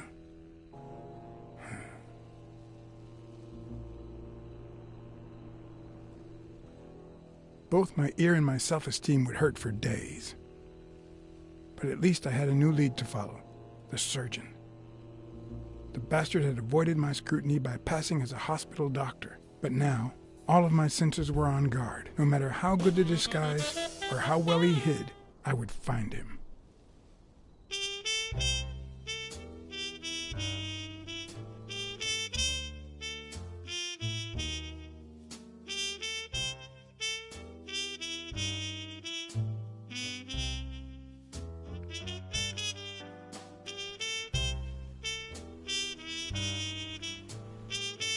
So, what you're saying is, 1, there's a corruption scandal involving all kinds of athletes. 2, our puppet master is a surgeon named Mitchell, a man who happened to fight in the war with Dunn, right?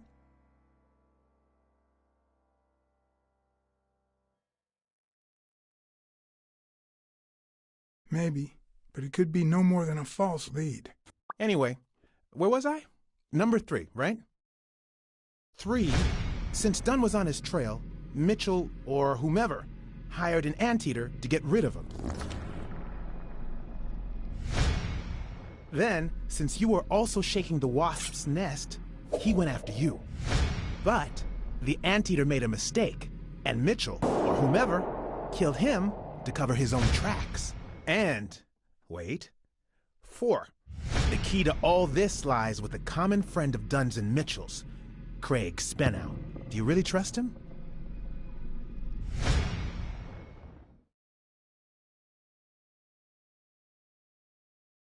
I have the feeling there's something Craig didn't tell me.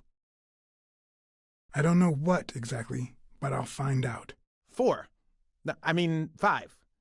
Dunn was murdered 4 days after taking Speno to his house.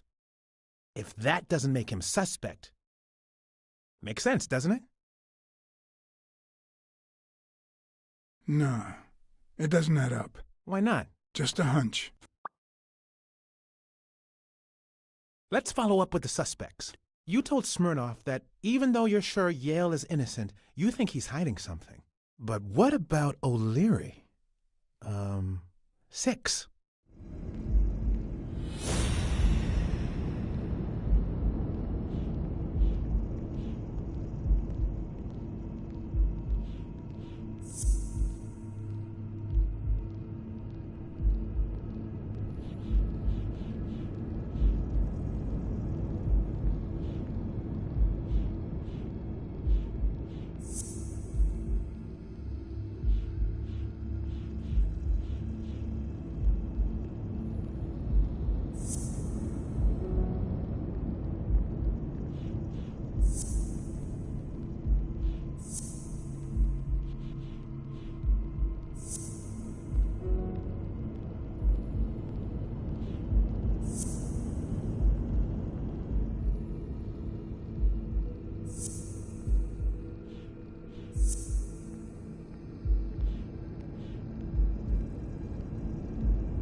Fuck!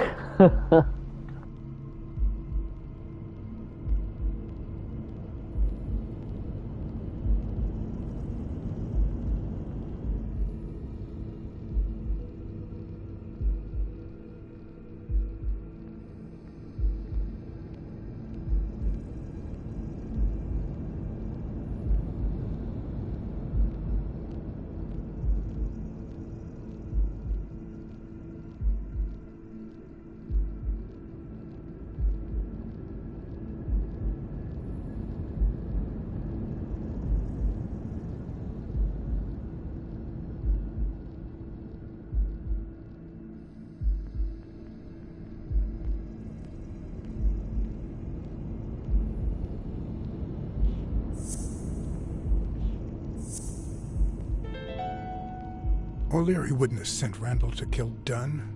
He would have dragged him to his basement, given him his little speech, and then killed him himself. Nah, I know O'Leary, and he wouldn't have sent a hitman. He would have taken matters into his own hands. What about Cassidy? 7, right?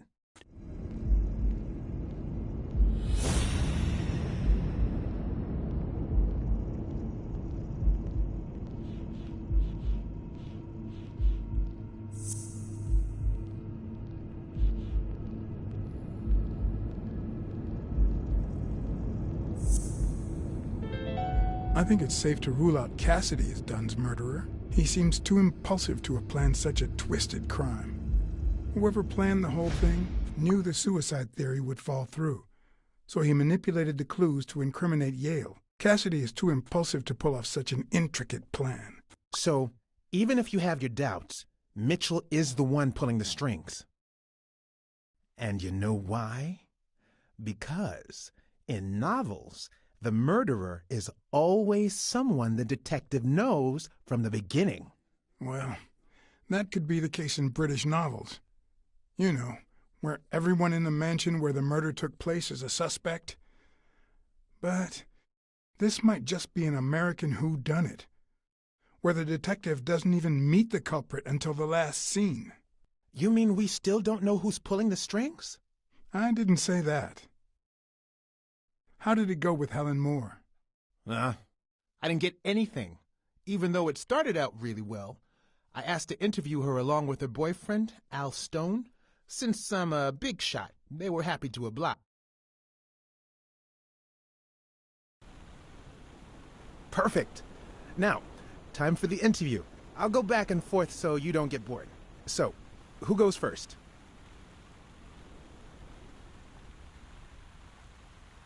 Here's one for Helen.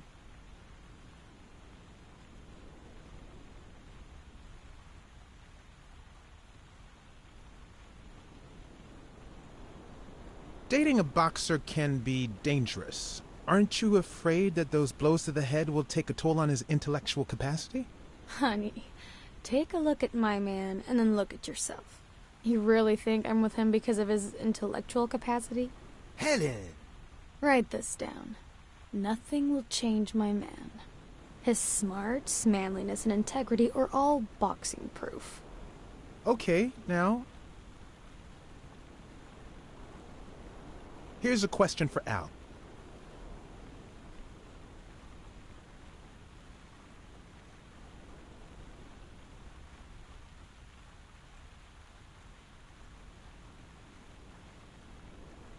In just 12 days, the contender will try to steal your belt. Any thoughts on your fight against Yale?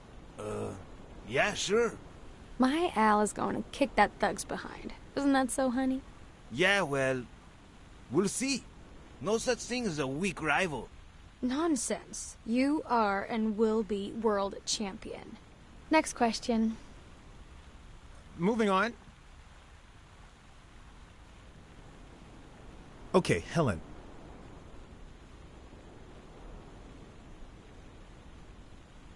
What can you say about the rumors that claim you were in a relationship with Desmond O'Leary? Oh, honey. It would be such a shame to mention that shady character in your article, wouldn't it? Well, why? I'm sure your newspaper would hate to fire someone as talented as you. Oh. Okay. Now what? So, Al.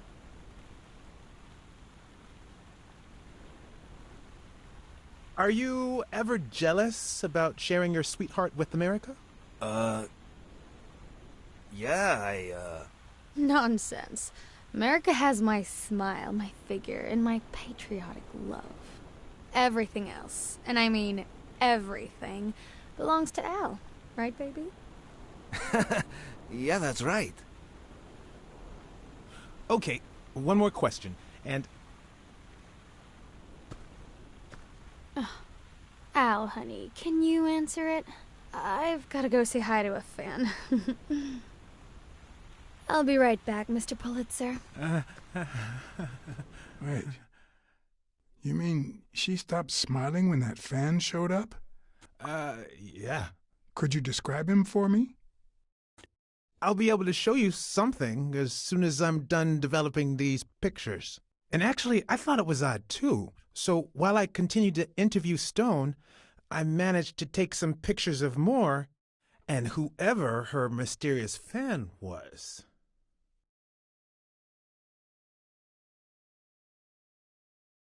All right, so where were we?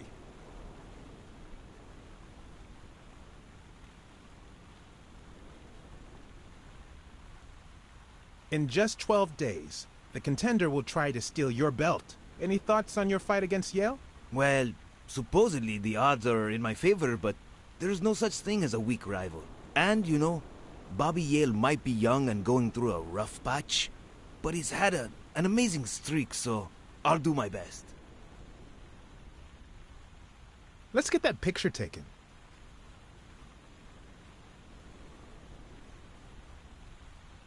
Okay, now raise your head and your arms up like you were celebrating a victory.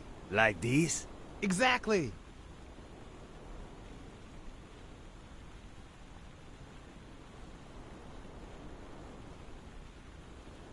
Wait, I accidentally moved. Stand still.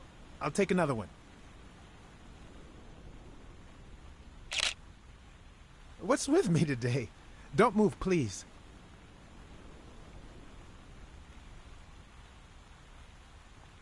Now we got it. Should we keep at it? Are you ever jealous about sharing your sweetheart with America? Well, I wouldn't say I'm jealous, but I know that someone so popular and honest can draw the wrong kind of attention.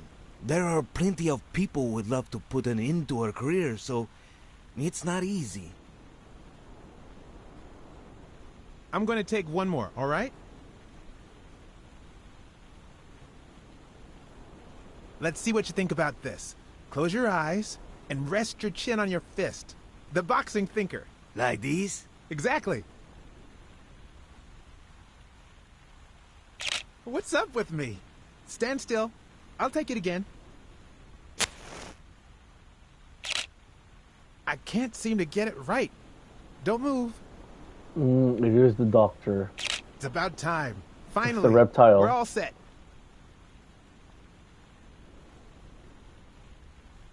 Wait. So, are you telling me the photos are developed? Or is that what you said to Stone? Both. Just look.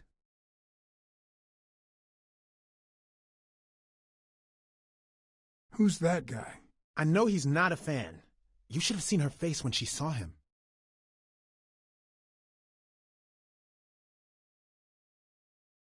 I think she only smokes when she's nervous. What was making her nervous?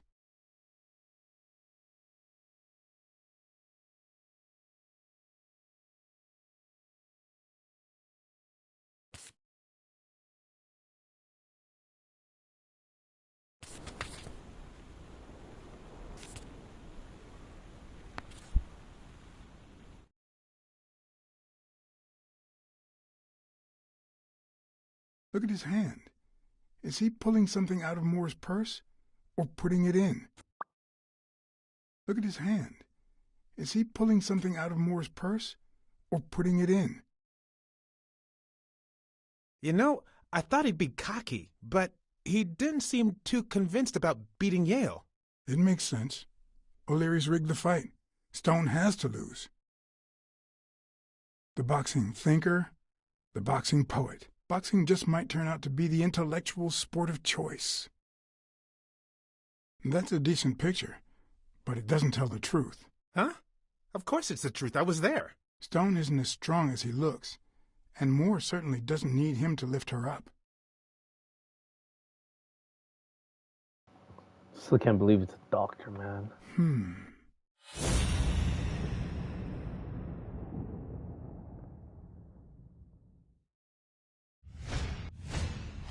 I've seen that matchbox before.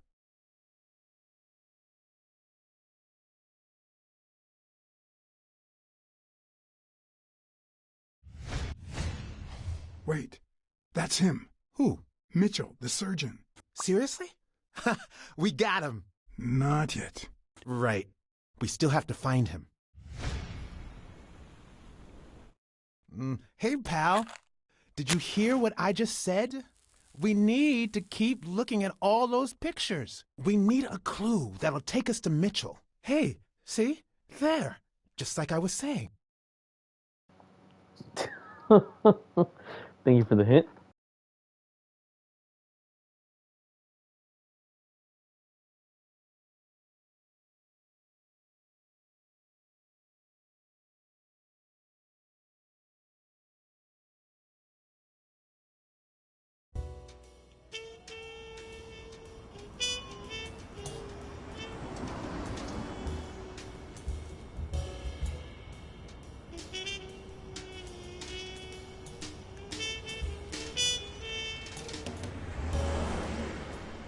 Brawls aren't even the worst part of my job. Sure, you may take a beating, but at least you get the chance to defend yourself. But when you're sitting in your car all night, there's no way out.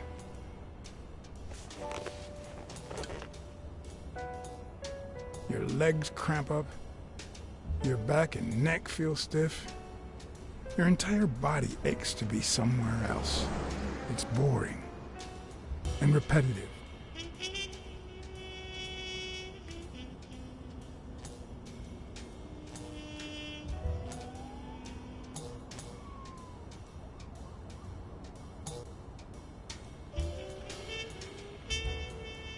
People were finally leaving the place.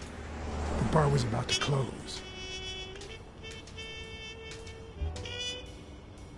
And I hadn't seen Mitchell go in or out.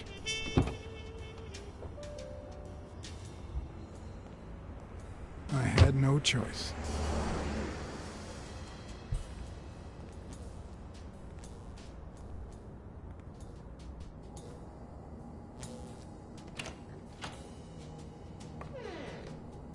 I see you took me up on my invitation. And you're smart. You knew not to come until my anti-fur regulars had all cleared out. I can't say no to good advice. Or good bourbon.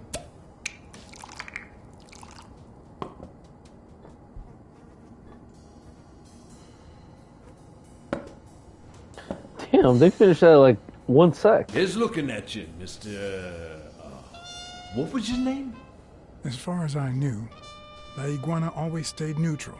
He played poker with Cassidy, but his joint was used as the gambling drop-off for O'Leary's operation. Did it make sense to keep faking it? Or was it too dangerous not to? M. Farnham II. That's right. Howard Farnham from Ding Dong, Texas.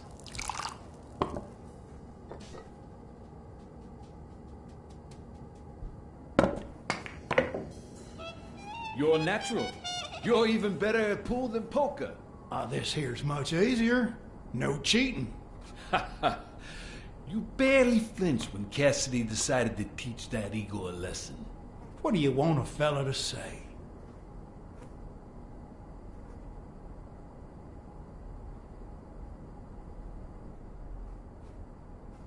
I was too flabbergasted to be surprised, to be honest. These things don't happen in Texas.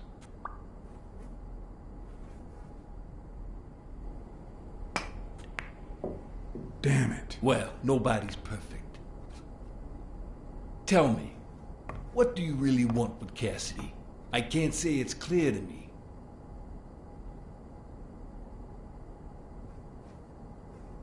Well, you see, Desmond O'Leary is my enemy. If you know a thing or two about him, I can leave it at that. Don't worry about it. I was only curious.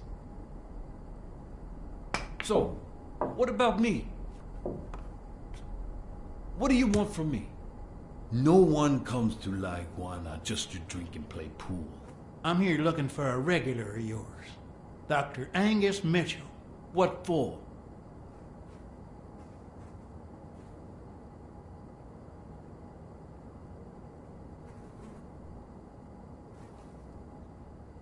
We fought together during the war.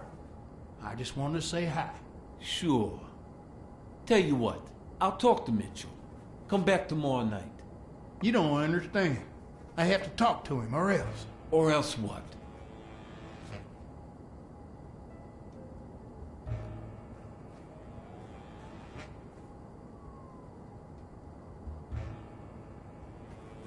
I don't think Cassidy would be too happy about the role this here dump plays in O'Leary's gambling operation. You follow me? Son of a bitch. All right. Give me your phone number, and I'll give you a call when Mitchell shows up. No. You're gonna call him right now, and you're gonna give him this message. But when you're sitting in your car all night, there's no way out. Your legs cramp up, your back and neck feel stiff, your entire body aches to be somewhere else. It's boring and repetitive. It's so bad that your thoughts spiral in a never-ending loop. Like when you're stuck in your car, on surveillance duty. The owner of La Iguana was supposed to tell Mitchell that a certain anteater was still alive, and that it was only a matter of time before he ratted him out. With a bit of luck, that would make him nervous enough to force his hand. Now all I had to do was follow him. I don't need to do anything. That's bullshit.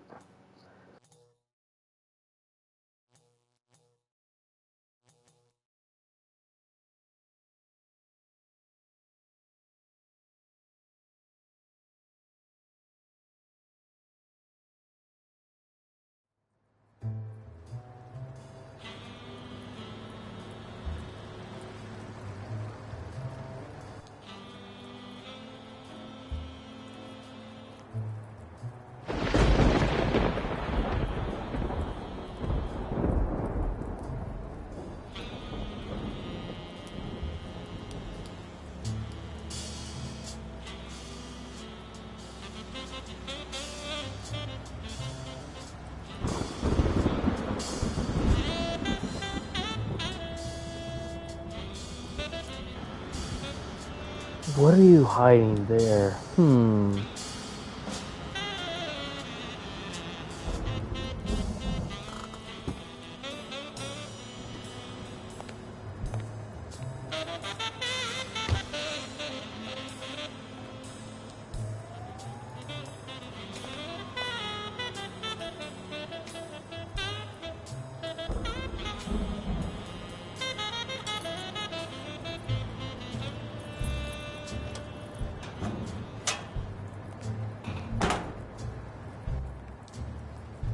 Here we go again with the lockpicks.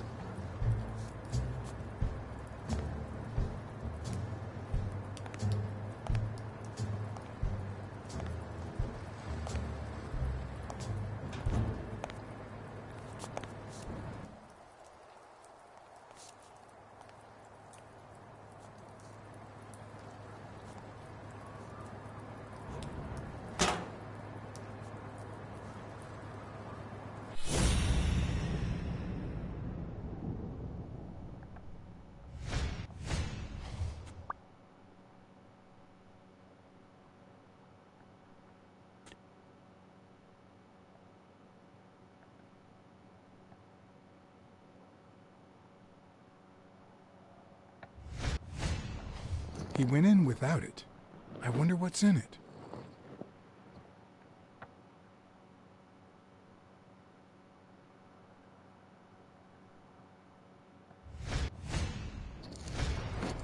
We'll be just fine, don't worry. Gil, stand guard right here. If the cat shows up, you know what to do. I'll be back in an hour.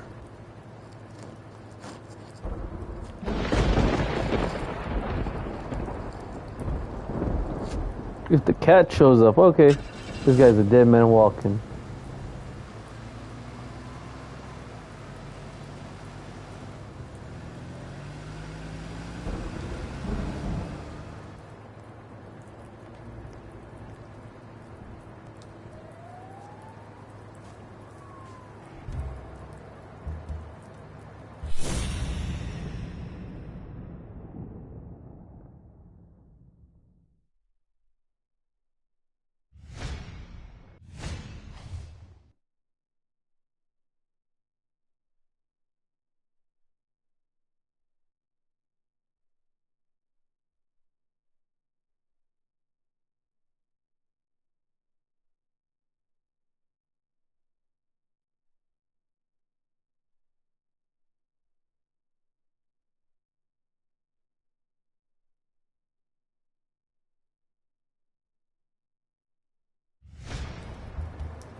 Could I take him by surprise from over there?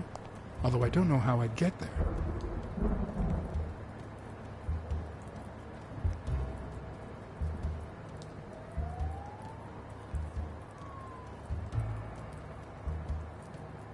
Look at you, you found a way already.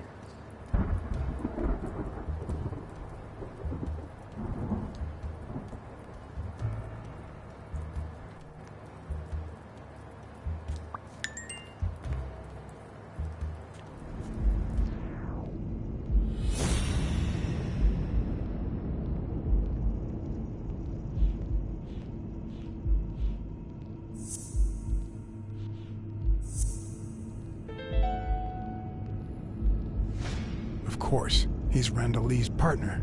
I should be careful. When they gave me a beating, I could see he was kinda trigger happy.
Are you serious? You can't go up? Interesting.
When you want to be silent, noise can be your best ally.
Smells like liberty and oil spills.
Heck yeah, I don't know where to go.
And bro, just right here earlier too.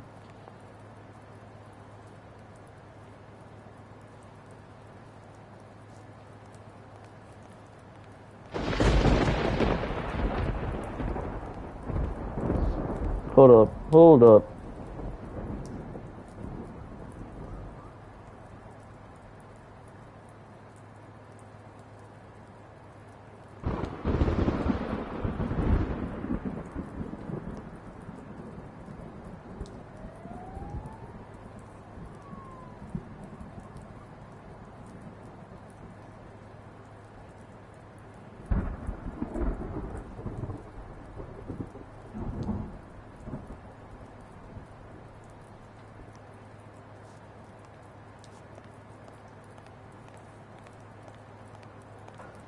I'm gonna go all the way back. Dun, you see me walking. Can't sprint in. Can't even speed walk, cause this is how fast I could do it. This is how fast I could do it. They see me walking in the night. Damn. I'm gonna play that song before I go to sleep. Weird, but weird.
You see me rolling on this vehicle.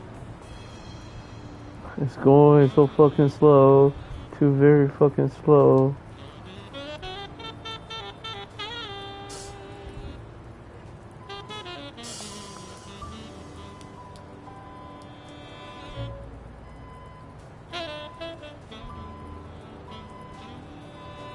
Oh man.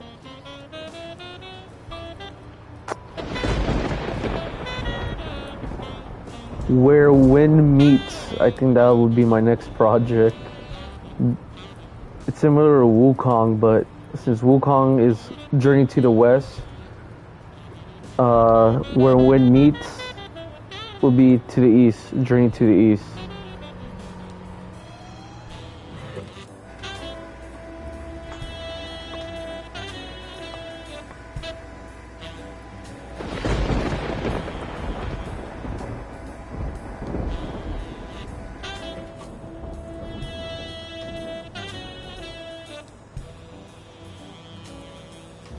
Oh, dude, don't even remind me.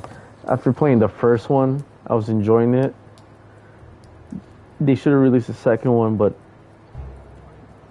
I guess this is a sequel.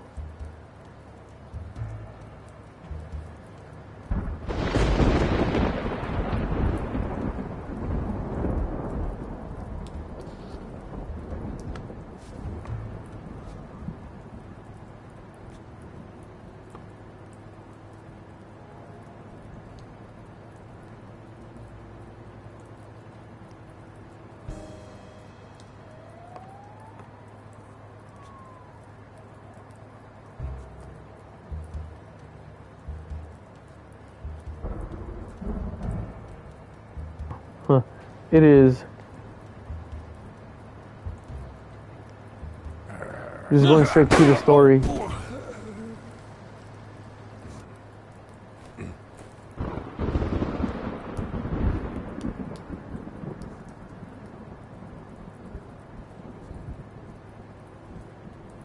I kid you not, it's a good game, but there's no running system. I guess I'm playing the very old one. And the new version, I'm not even sure.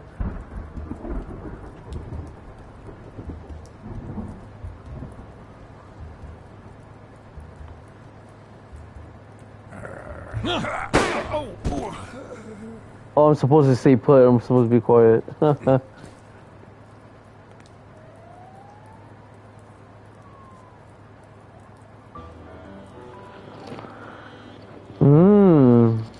That is true.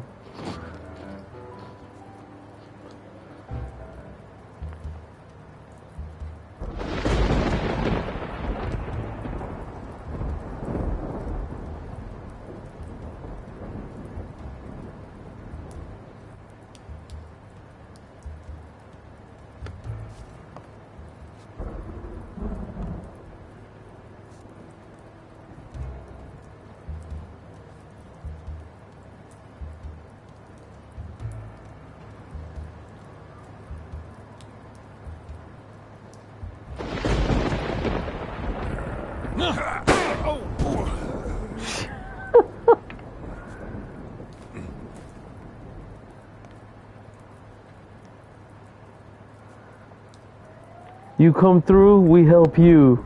Please come through.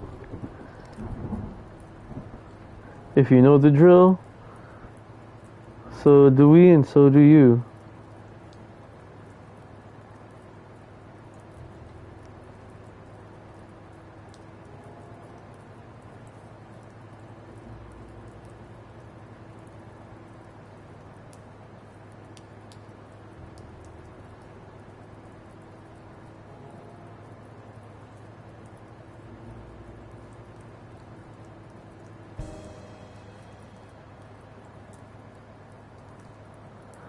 Oh yeah, that's right. I forgot about that.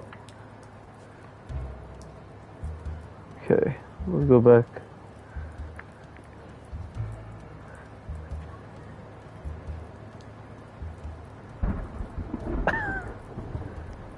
Facts. Small portion.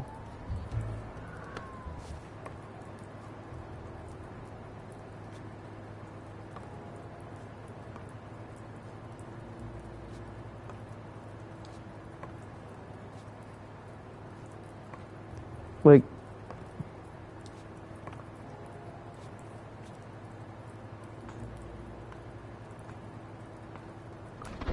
I should be watching anime, don't get me wrong, Floof. I should not be playing.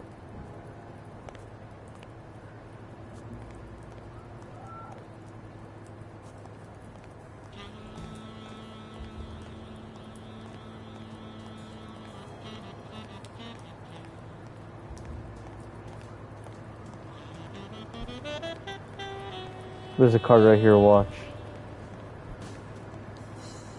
Just kidding.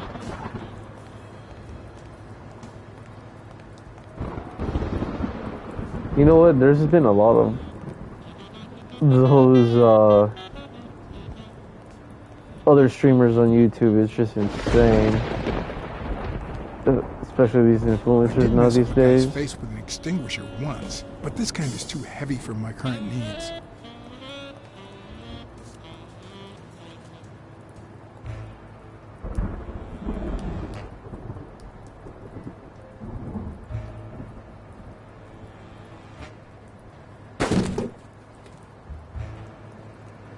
Shit, GG.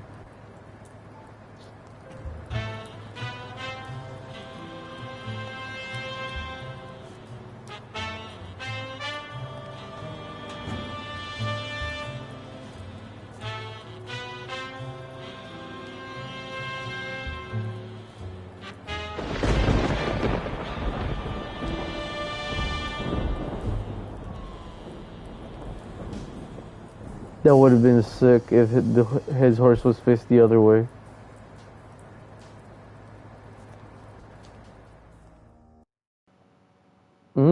Are you a traitor?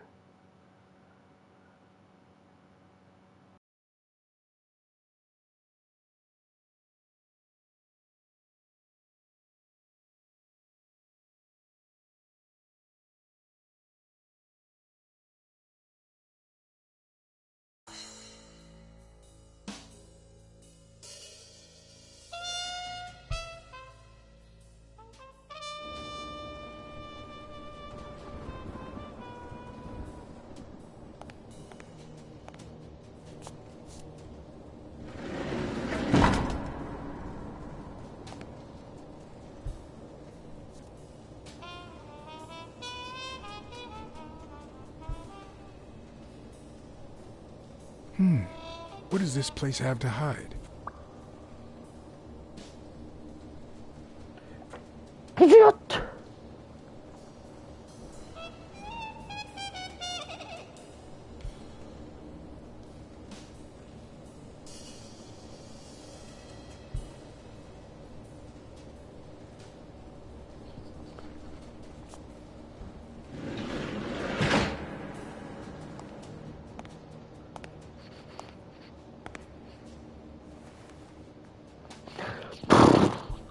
What do you want? Don't you even think of screaming. I might not even talk.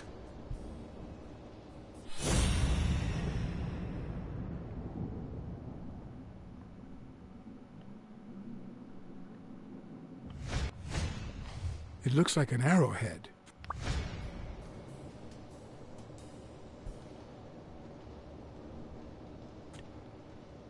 What's Mitchell up to?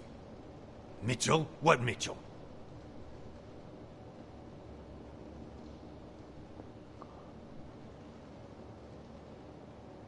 Where did Mitchell go? Damn, are you in love with this guy or what?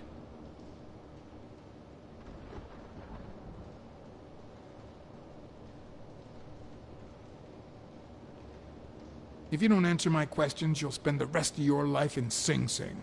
Only if I don't answer? Come on. Answer my questions, and I'll protect you from Mitchell. What? As soon as he finds out you've talked to me, he'll kill you. Just like he did to your partner, Randall Lee. I don't know what the hell you're talking about.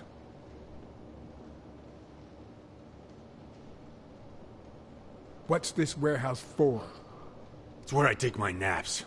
I thought that was obvious. I'll give you a minute to think about some more convincing answers.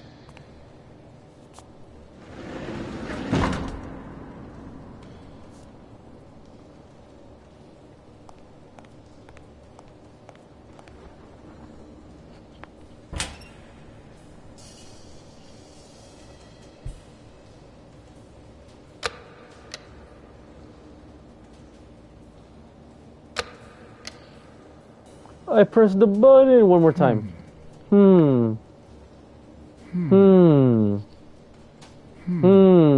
Okay, let's go.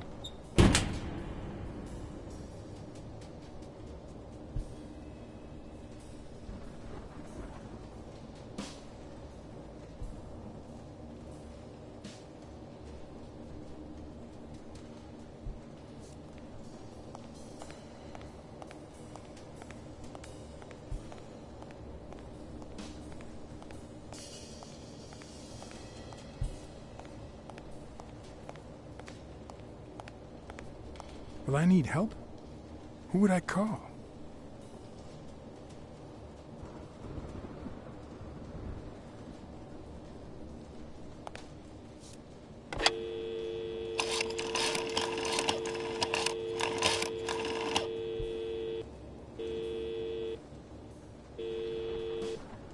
Wiggly here. What's... Pier 36, the 6th sea-facing warehouse coming in from Montgomery. John? Is that you? Meet me in an hour. What's going on? Bring your camera. I just gave you the scoop of your life.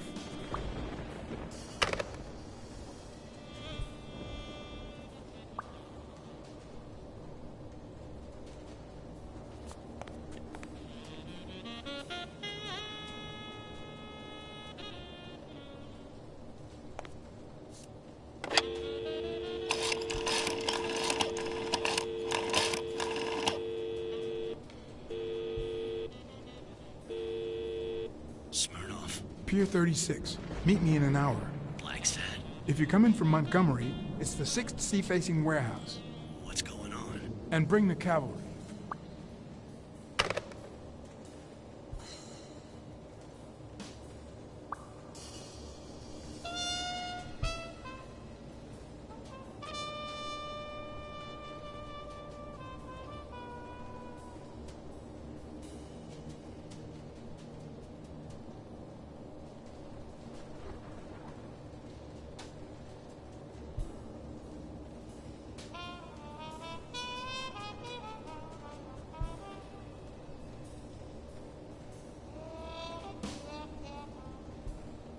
Sorry, give me a second, guys. Sorry.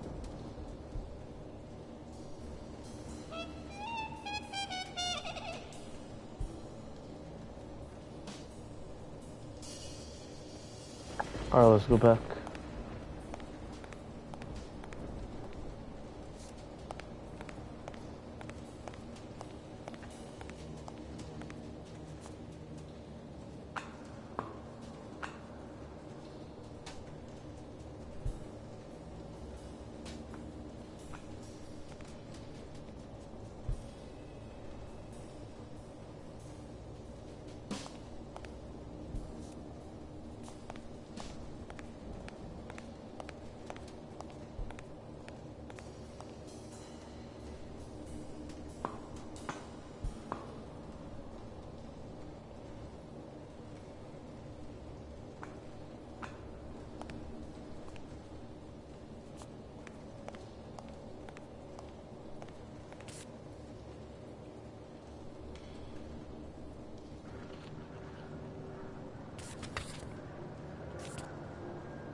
Interesting. So I can go that way, we gotta go this way, left.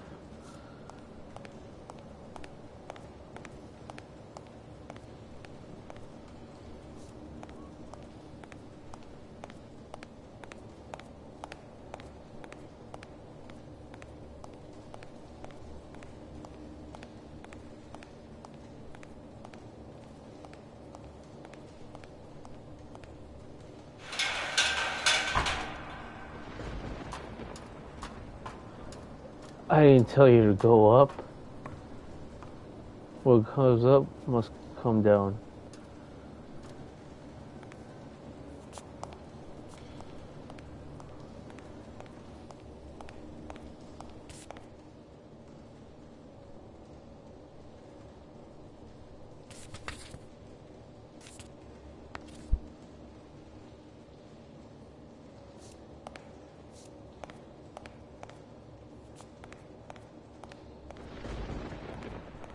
According to this, the warehouse belonged to a Canadian import company.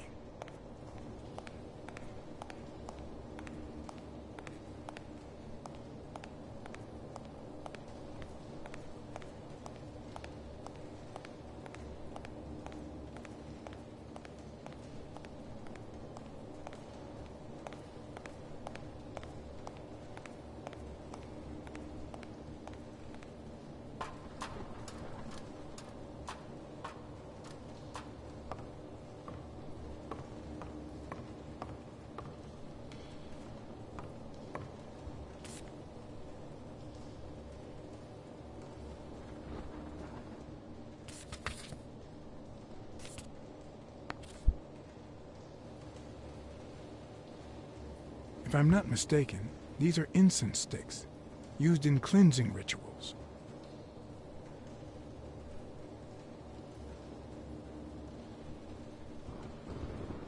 It could be an Ojibwa totem pole, in which case, the top animal would be a crane.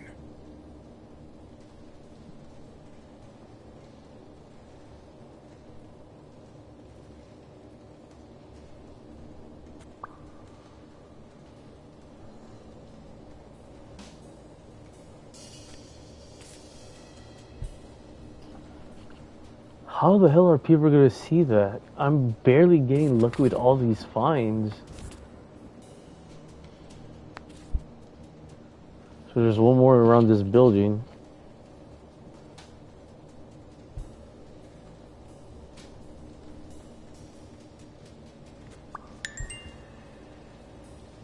A dream catcher. It's supposed to protect children during the night, trapping all evil in its spider web.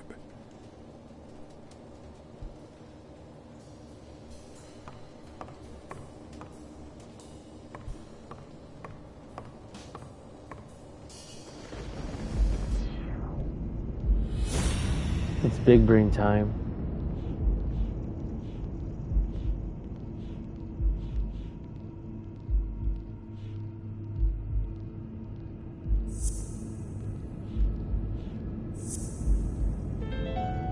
Everything seems to prove that Gil is a Native American, and I'm almost sure that the woman in the picture is his mother.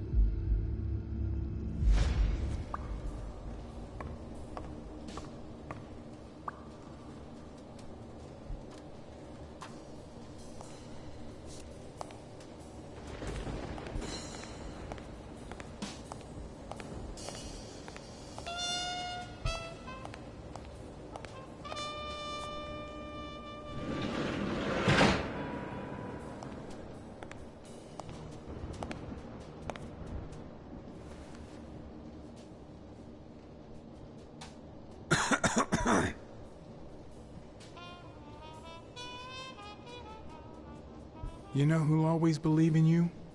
Your mother. My mother never lost her faith in me. And I gave her plenty of reasons when I was a kid.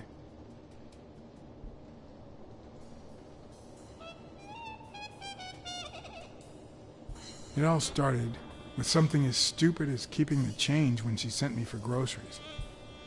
Then I started stealing fruit from the street stands. And finally, I turned to pickpocketing. Somehow, my mother managed to keep me in school until I got into college. but I never gave her reasons to believe in me then either.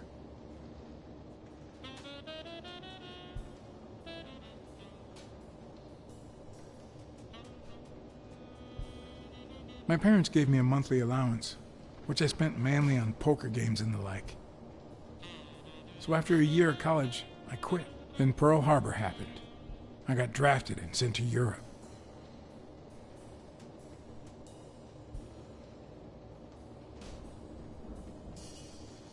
I knew killing Nazis was my moral duty, my mission, my redemption.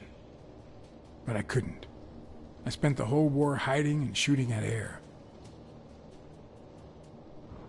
But when I got back, I was treated like a pariah, a veteran outcast who never should have come back in the first place. And yet, my mother never ceased to...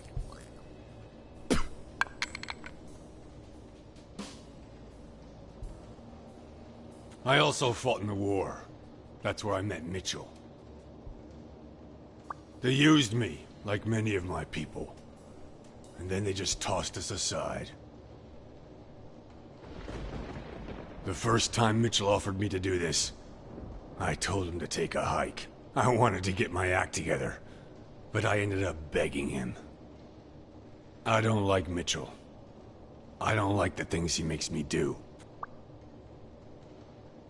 I don't like that German rat either. But what I like least of all is myself. I don't like what I did during the war, and I don't like what I'm doing now. Do you know what it's like to kill a friend for the sake of the mission? Huh. But my mother, she always thought I'd make amends and start anew.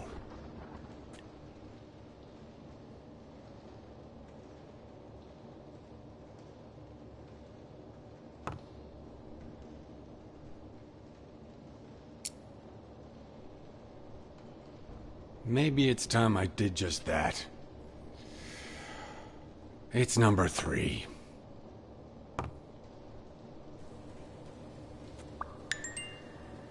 I know. It's that lock one.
Kitamura. Interesting.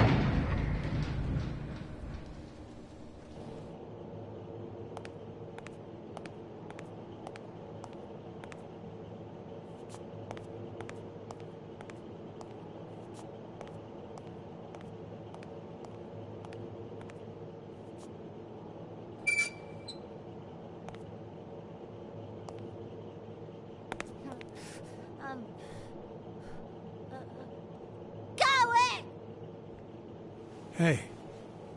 It's all right. Don't be afraid, little girl.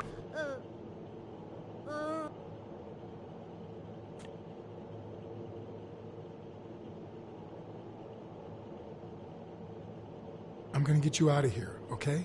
Vita, no hurt.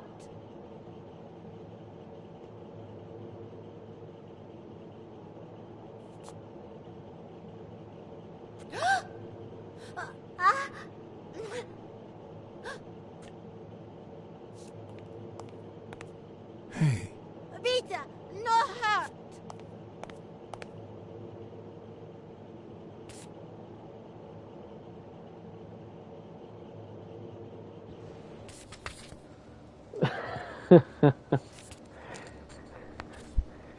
It goes by slowly. It does that.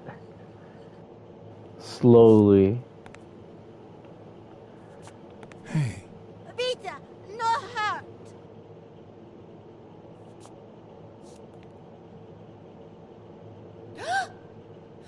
Ah.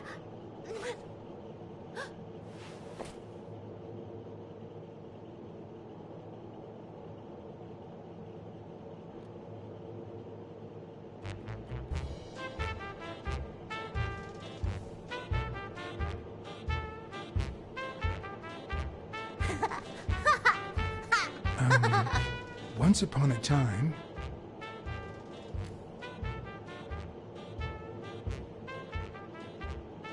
a time, there was a beautiful princess called...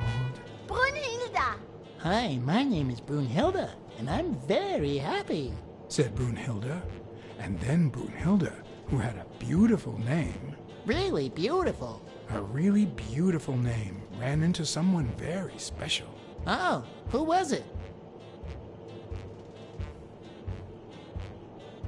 A magical cat called John. I'm a magical cat. My name is John. Hi, John's cat. I really like magical cats. Hi, Brunhilde. I'm going to use my magical power to help you.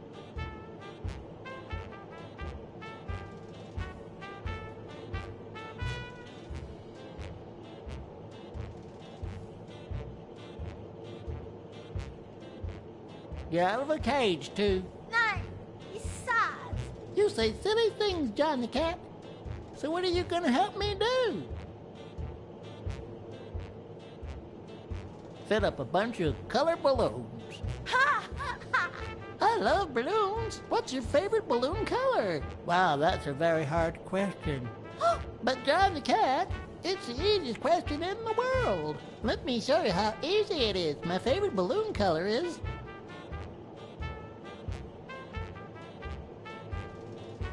green.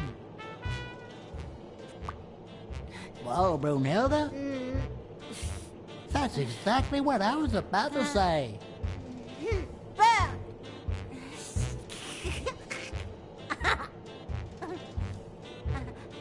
Bird.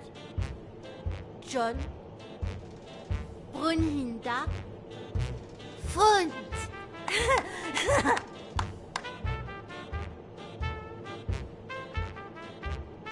Do play. It's look. Okay. Hi, Bird. Why are you wearing that mask? Well, gas. Well, maybe we should get out of here. What do you think, Bird? And what about you, Brunhilde? Don't you think that?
A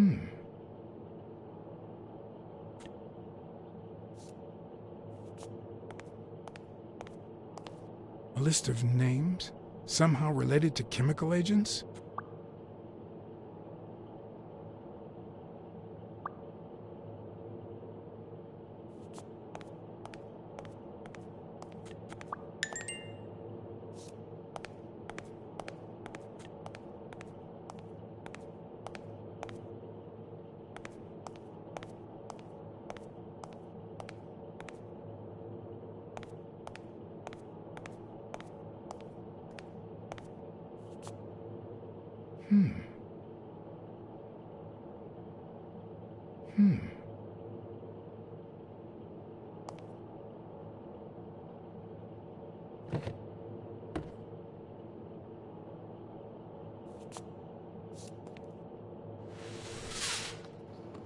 There you go. No, I want the other one.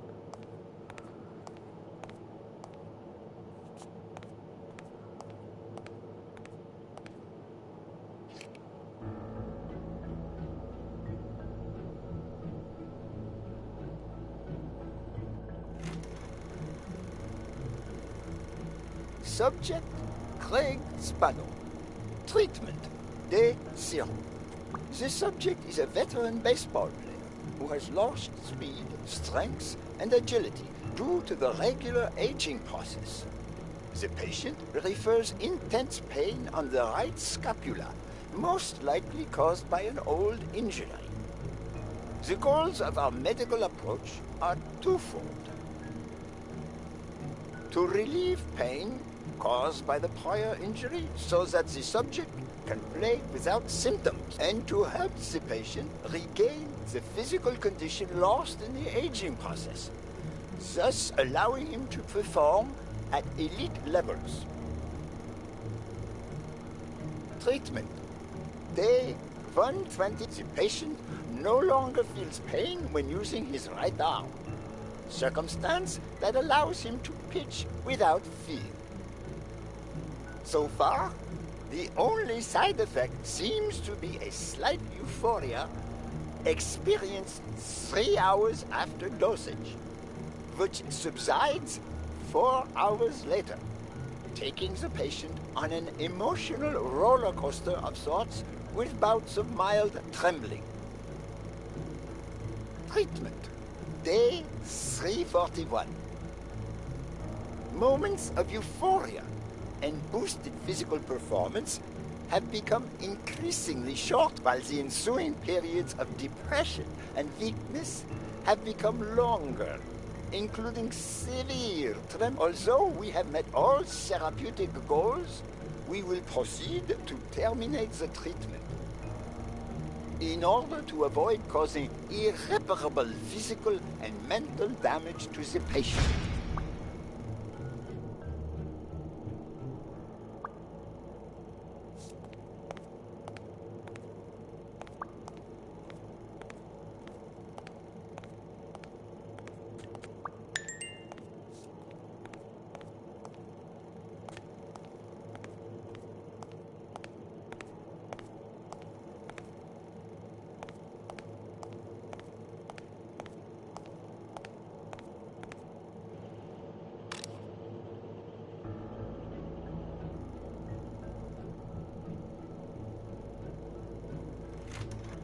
Subject, Brunhilde Gruner.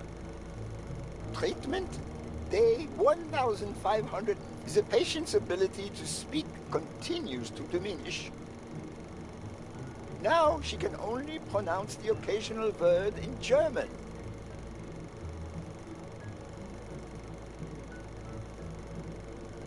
Tissue degeneration persists. And yet, perhaps due to drastic reduction of benzylprodine dosage and an increase of anoproprion, we have observed a 3% of deceleration of said degeneration. Furthermore, and perhaps this is the best finding so far, the subject exhibits a mild recovery of her speaking. It's not a lot, and yet we are on the right track. All hope is not lost.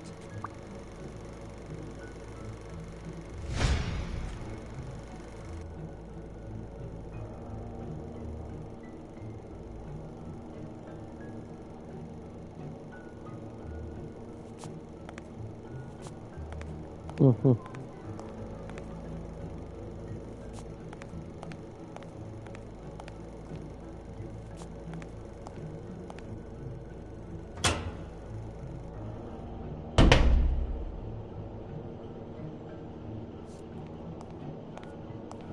Still 4.2 years here? Fuck.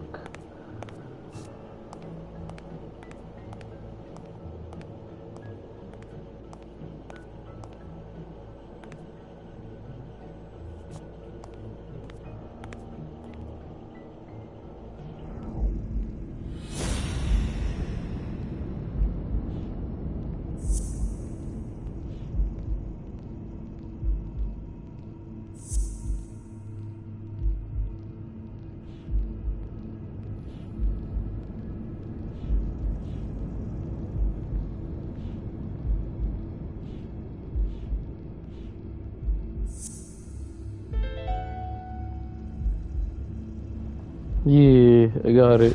Mitchell is cashing in by selling drugs to enhance athletes' performances.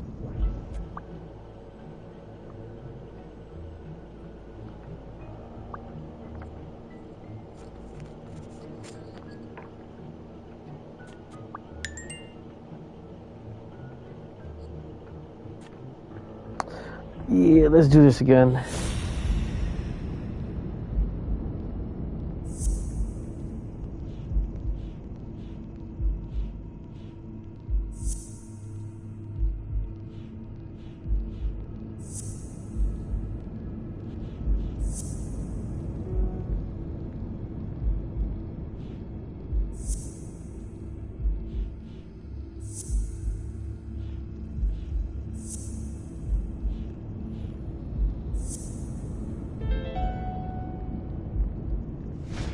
What if it was Gil who killed his partner Randall Lee under Mitchell's orders?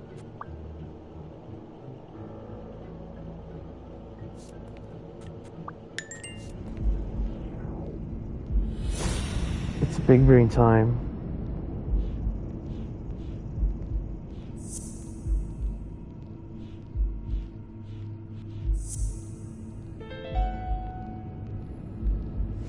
The worst part of Mitchell's scheme isn't that it's illegal or unethical. It's that he didn't even care about compromising the athlete's health.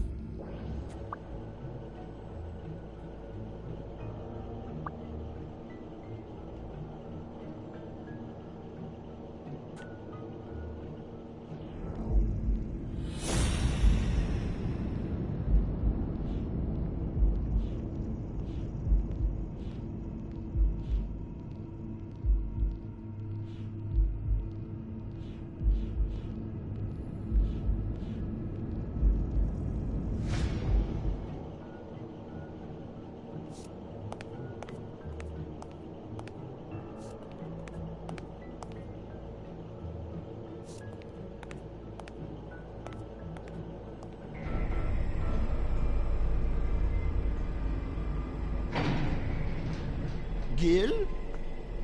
You know you're not allowed down here. You know you're not allowed. It's... You bastard! I kill you right here, right now! I don't know. You don't know? I know you're testing drugs on that girl. Brunhilde? No, she's my daughter. She was born with a degenerative disease, a rare condition similar to the Angelman syndrome. There are only 4 known cases like hers, and none of the patients reached the age of 5. But I couldn't give up. Oh, okay. I continued to research and found something. It didn't make her better, but anyway, that same treatment used on healthy subjects seems to improve their stamina and their reflexes. it also seems to improve their pain threshold. Somehow, the Reich heard about my experiments and tried to recruit me to create super soldiers. Yes, that Reich. We're talking late 30s, Berlin. I escaped with Brunhilde and came to your country.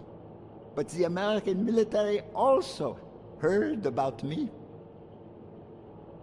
I spent the entire war experimenting with drugs on soldiers. Some were highly effective, I must say. When the war was over, my experiments were discarded. I was forbidden all access to the drugs, and Brunhilde got worse. But then God sent me Angus Mitchell. We had met during the war, and he came to offer me a deal.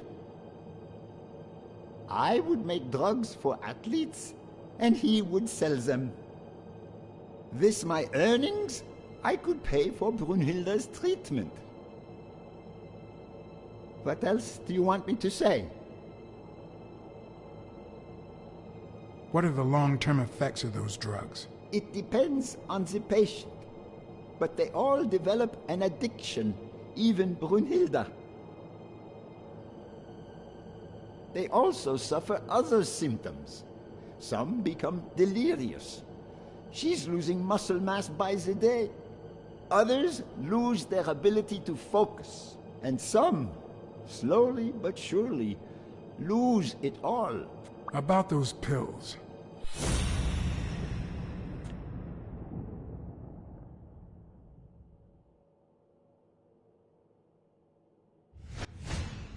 There was a bottle there before.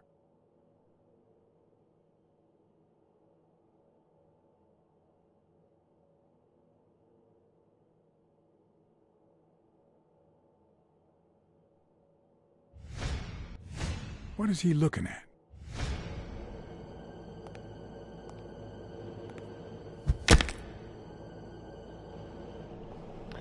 Gotcha, bitch.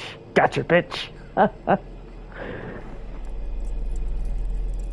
Don't dwell on it, Josh.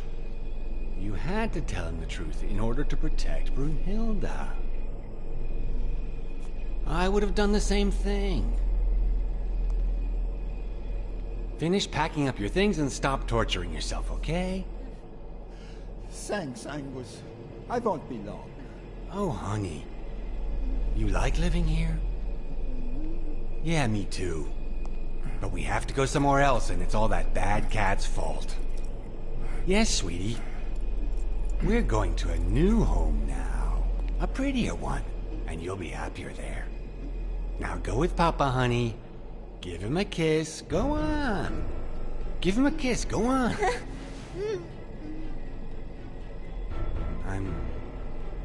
I'm sorry about this, Josh, but we gave it our best, didn't we? What? What do you mean, Angus?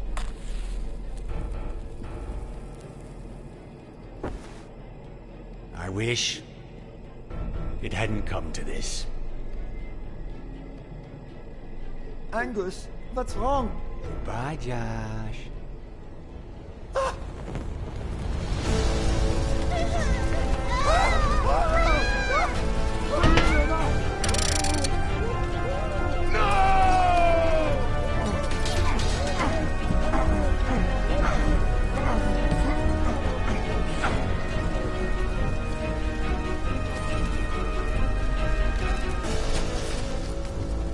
I hope you're happy, son of a bitch. They were good people.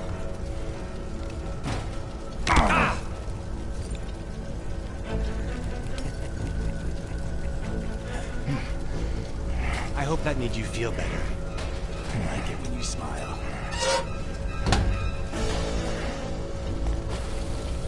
You're so far from the truth. What the?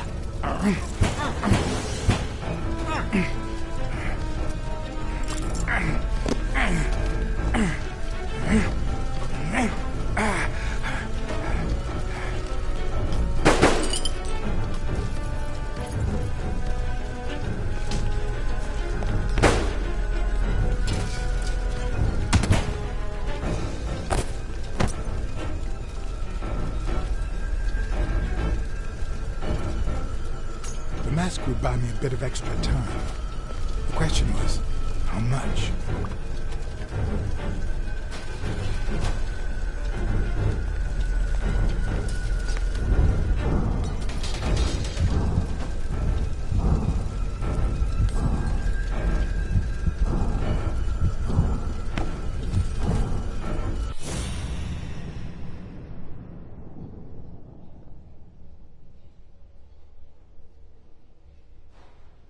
Spano just ran out that way.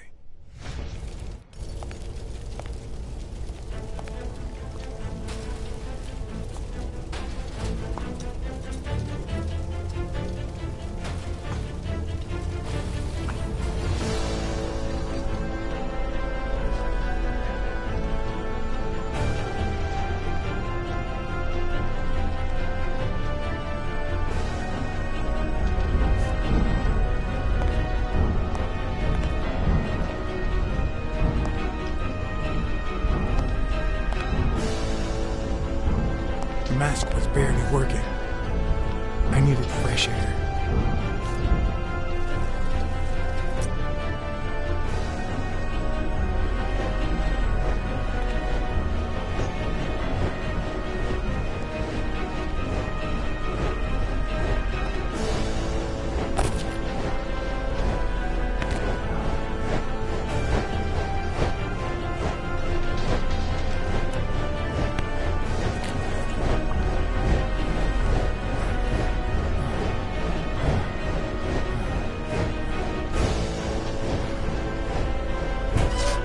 Dude, took off your mask a long time ago. Wow.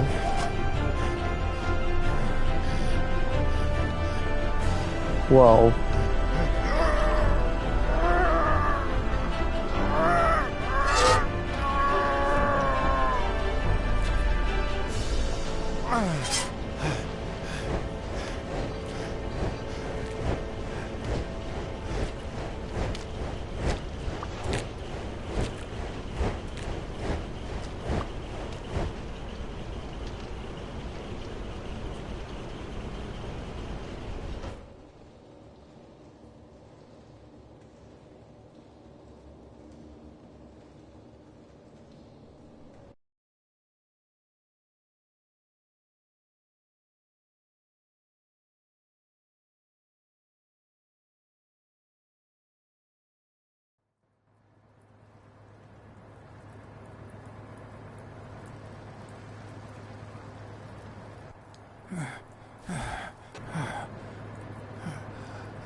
Greg Spano is back! Did you miss me? Who wants to see a home run?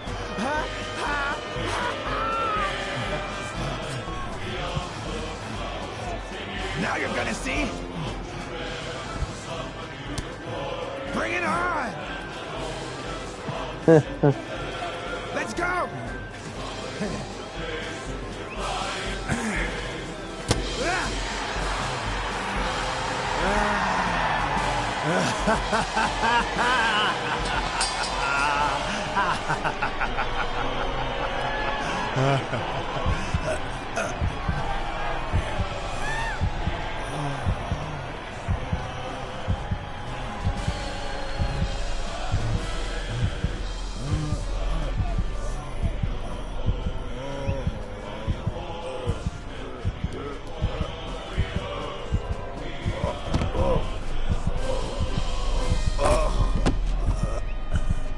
No.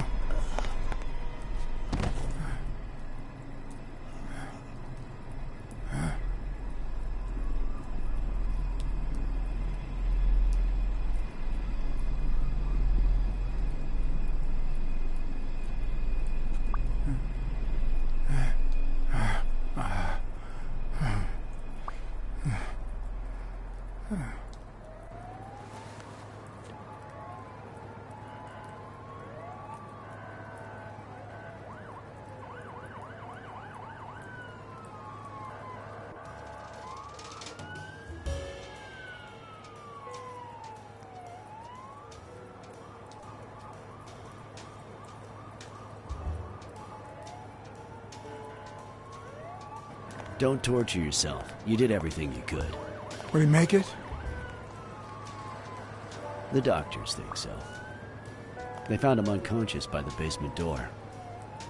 What?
Could Gil have blocked the basement door from the outside to kill Mitchell? You think? That's a serious accusation. Are you sure, or is this just a theory of yours? I'm positive. Gil told me himself. Mitchell practically forced him to work for him. And I've got reasons to believe that Gil is a bit trigger-happy. Besides, I'd say he wasn't even really unconscious when they found him. That he was just pretending. Huh. You think Gil was involved in the previous murders? What if it was Gil who killed his partner, Randall Lee, under Mitchell's orders? Another serious accusation. Are you sure? Yes. Everything points in that direction, including my gut. Wait. Couldn't Mitchell be Randall Lee's murderer?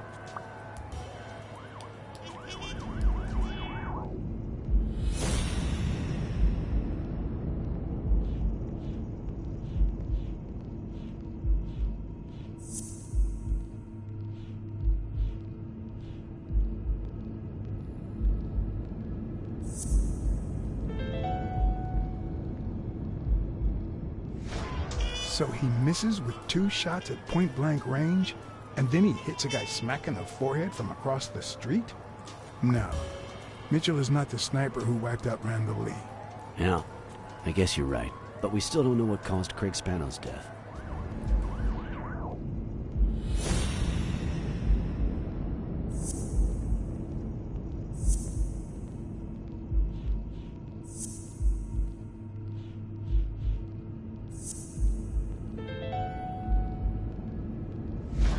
There's no doubt about it. Spano took drugs from the lab, and they killed him. But if that were true, how many more athletes are in danger? And most importantly, who are they? Is Bobby Yale involved?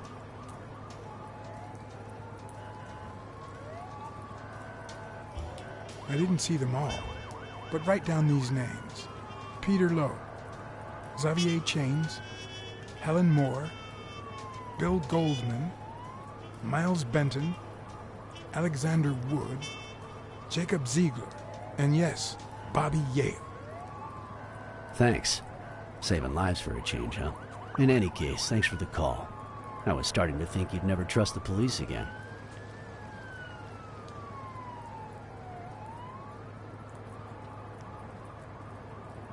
I don't trust the cops.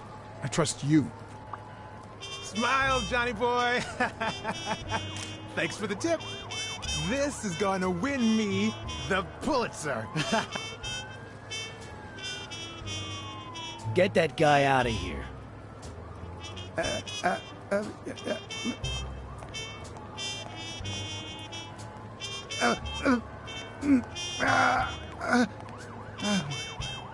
All right. Let's get this over with.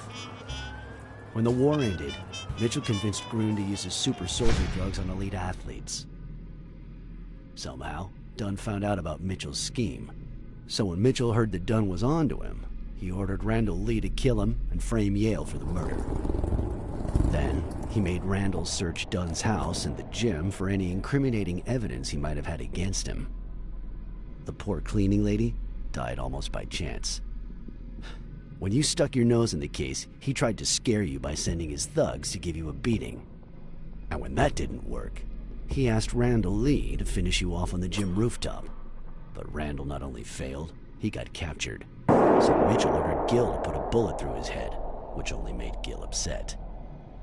You kept getting closer and closer to the point of discovering his headquarters. When Mitchell realized he was cornered, he burned his bridges by setting the lab on fire, along with Dr. Grun and his daughter. Gil saw the opportunity to get back at Mitchell, so he blocked the only exit so that he would also die in the fire. Did I leave any loose ends? Just a few. But don't worry about it. I'll take care of them now. So I guess thanks for everything.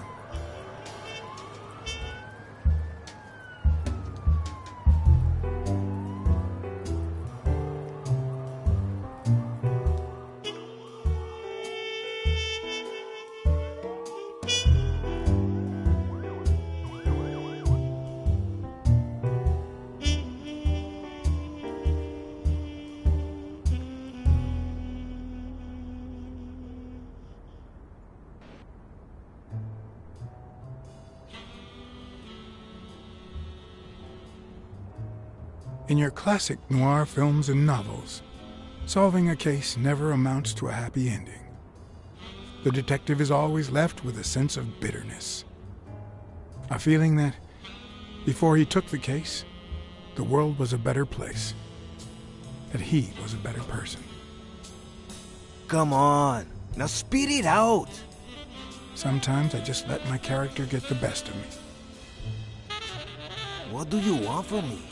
I told Stone what I knew, that he was going to let Yale win, that if he didn't, O'Leary would destroy Helen Moore's career, and that Moore was doomed either way, or would be as soon as America discovered her sweetheart was on drugs. I don't believe you. No way. Who sent you? Today? Nobody. And what if I did believe you? What would that change? If I don't do this for her, how could I ever look her in the eyes? How could we stay together? You think you'll stay together when you lose your title and they accuse her of doping? At least I know I tried.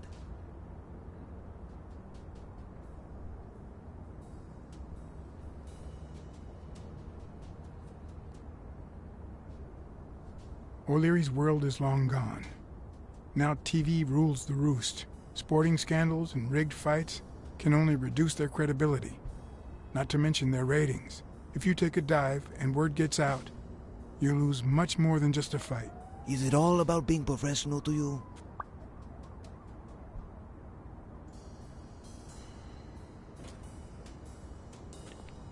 Suit yourself. But trust me, your manager is a murderer. Get as far away from him as possible. Hey, Black Sad. I'll think about it.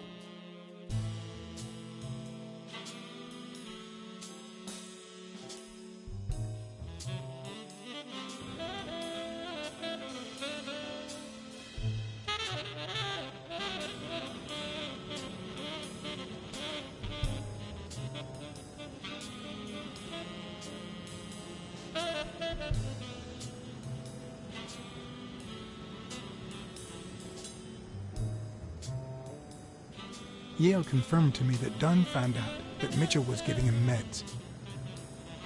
That was the reason they argued the evening of his death. In fact, I was clean at the time. Hadn't used for days. I didn't want to go down that road. I wanted to follow Joe. But he discovered everything. He didn't believe me when I said I had nothing to do with it. But you used again. Only after his death. I needed to cope. But the drugs gave you a panic attack.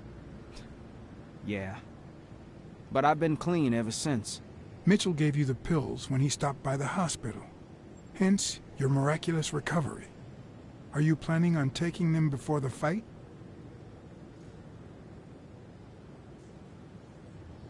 Do it. Someone has to save that gem.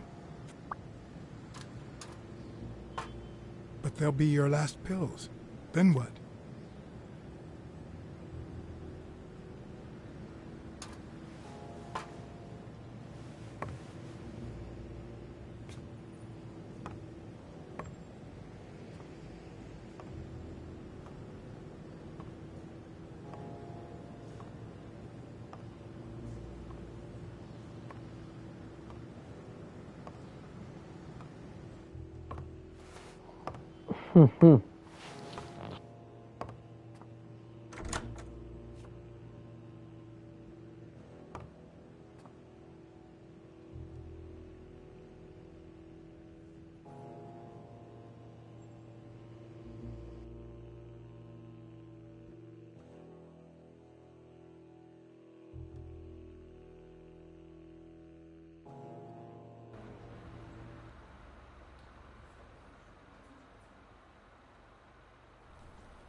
Stone and Yale hadn't taken away the bitterness I felt. I needed a friend. In appreciation for the tip I'd given him, he insisted on buying me a milkshake that he drank. After the perfect storm of corruption and murder, only friendship could reconcile me with the world. Only that could make me believe in mankind again. Only that could cleanse my soul. Only that, and money.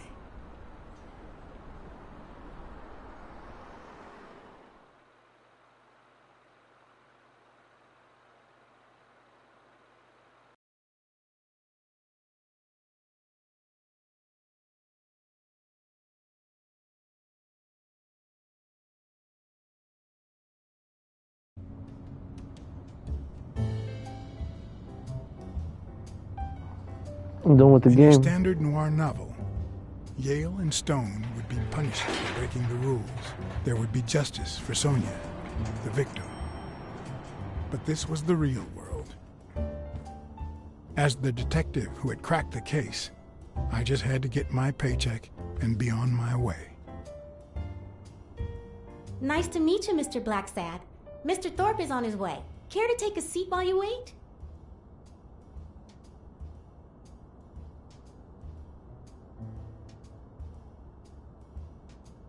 I guess I'll just have to wait. He'll be here in a minute. Please, take a seat.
That's not possible.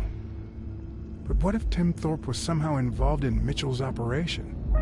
Mr. Blacksad? Mr. Thorpe is running later than expected, but he insists on meeting you, if you don't mind. Sure. As long as you help me fight off this boredom. That's not in my job description, but...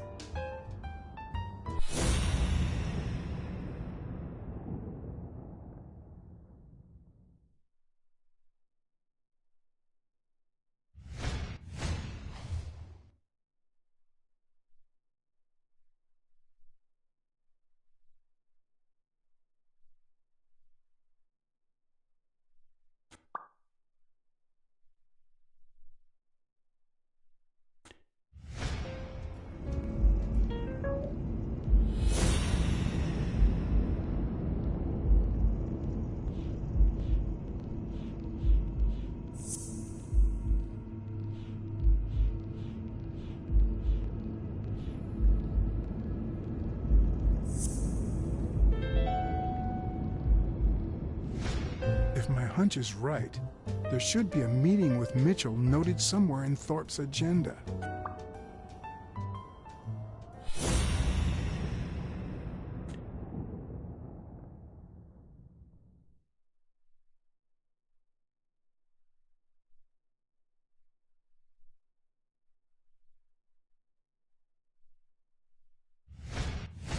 If I had her markings on my skin, would I be the same person? Would my name be different?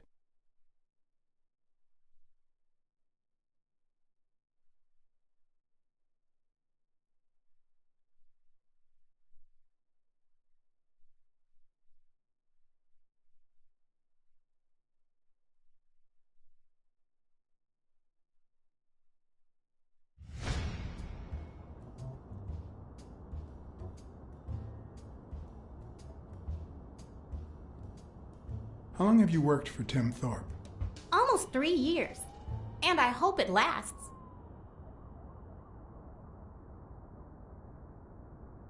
Has anything odd happened at the agency lately? Not on my shift. Perhaps the oddest thing I've seen is a bored detective asking a lot of questions.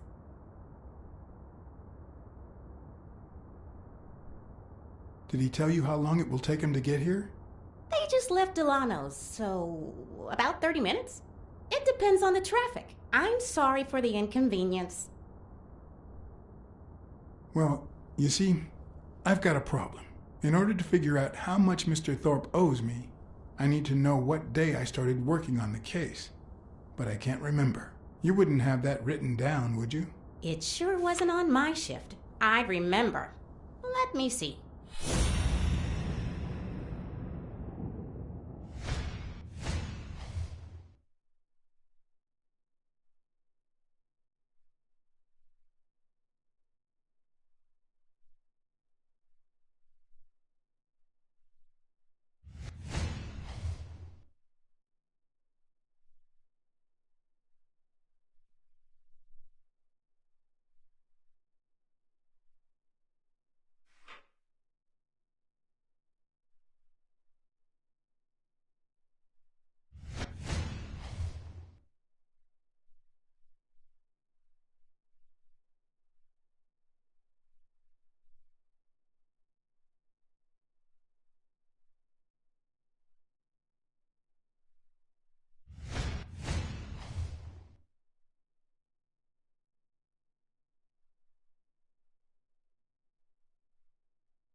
What? Dunn was here 2 days before he died? Why didn't Thorpe ever mention that? I'm sorry, but your name's not on here. Wait, I just remembered something. The day I came, Joe Dunn had just walked out the door. Well, no. You don't have any appointments. Although, I guess I could have forgotten to write you in. Mr. Dunn, who's usually very kind, left in a flurry. He even slammed Mr. Thorpe's door. Okay. Now I know I have to get into Thorpe's office. And he didn't even say goodbye. Yes, that was the day. You don't recall me because the minute I saw Dunn stomp out, I followed him. I never actually came in. Of course. That explains it. No doubt. So, since it looks like Mr. Thorpe won't be here soon, I think I'll go take a walk down the hall. Gotta stay in shape.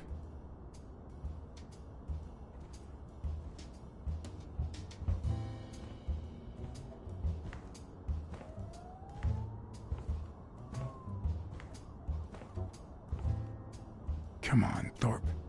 Tell me there's a back door to your office.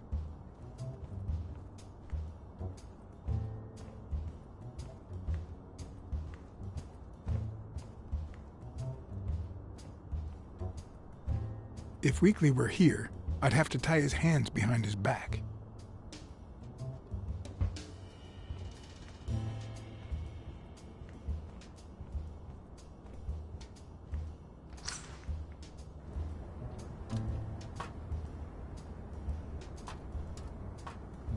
Cats aren't afraid of heights. That's why I've never felt vertigo.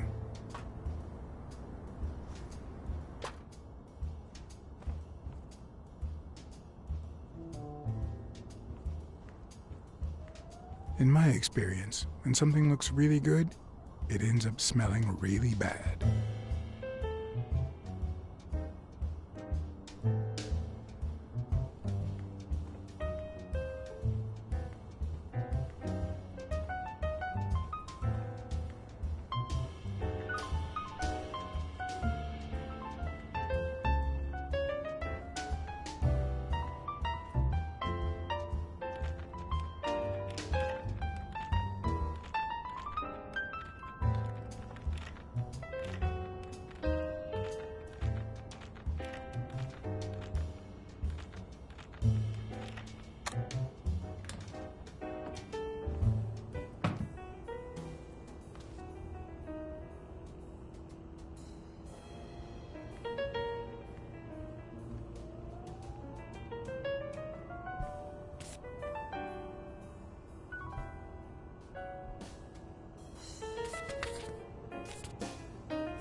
One of the strengths, the accuracy of his throw.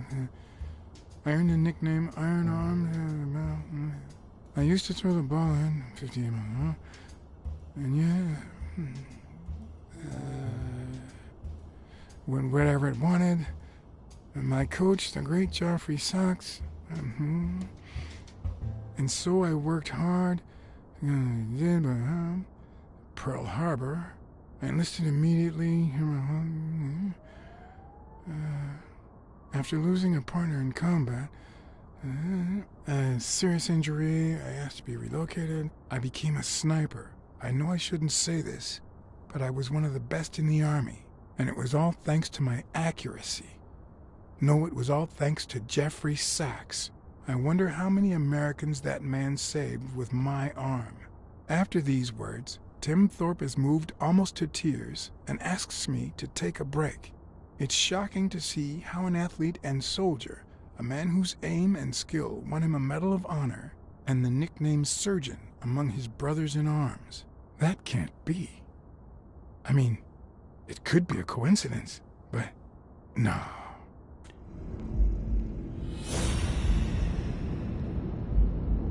Why am I surprised? In every investigation, there comes a point where every single lead seems to go down the drain. And you have to retrace your steps to get back on the right track.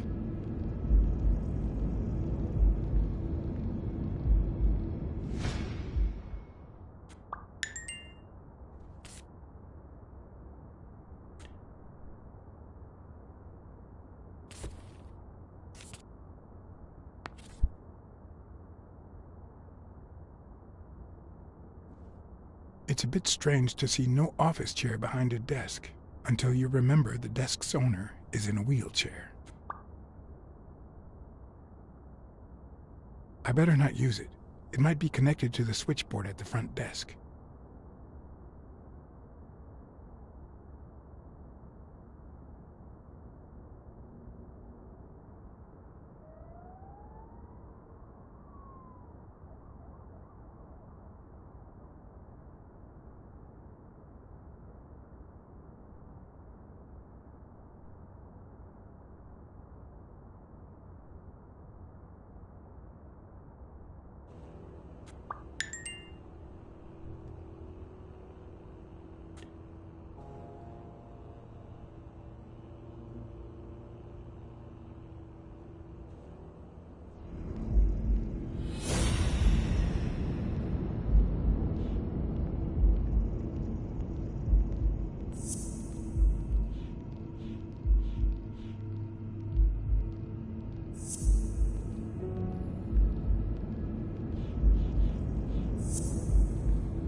That leads to the front desk.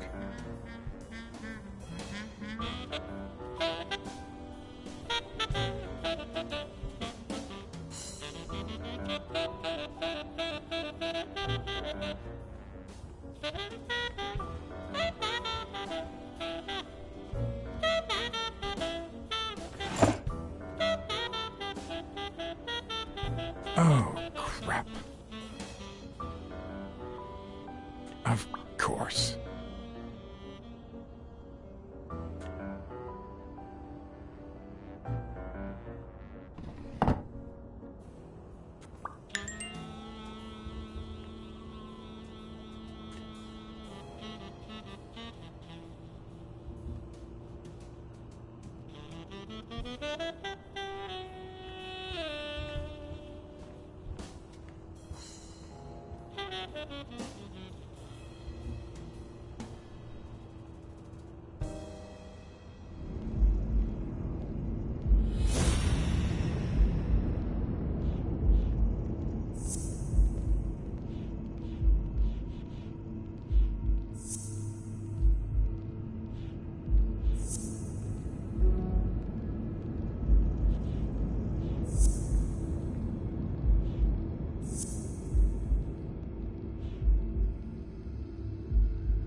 Wait, what if Groon's drugs helped Thorpe walk?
Of course, it wasn't Mitchell or Gill. It was Thorpe who shot Randall at the hospital.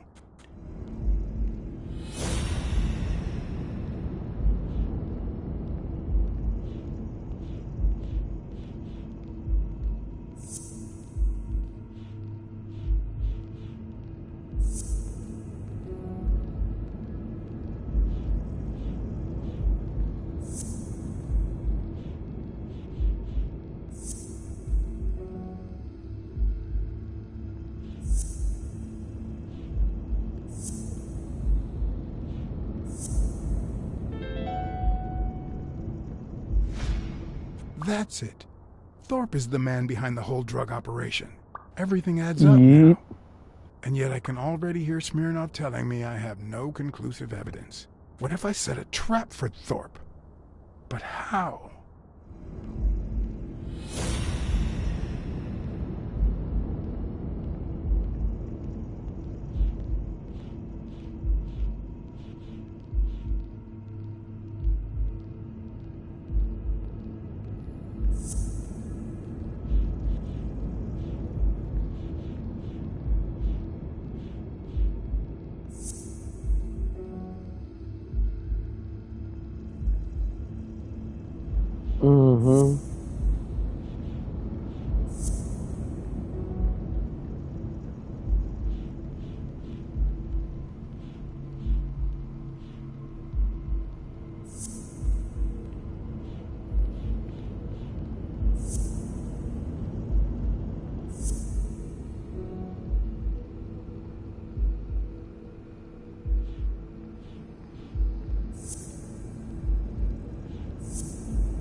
What if I place Thorpe's gun up there and corner him so that he has to stand up to get it?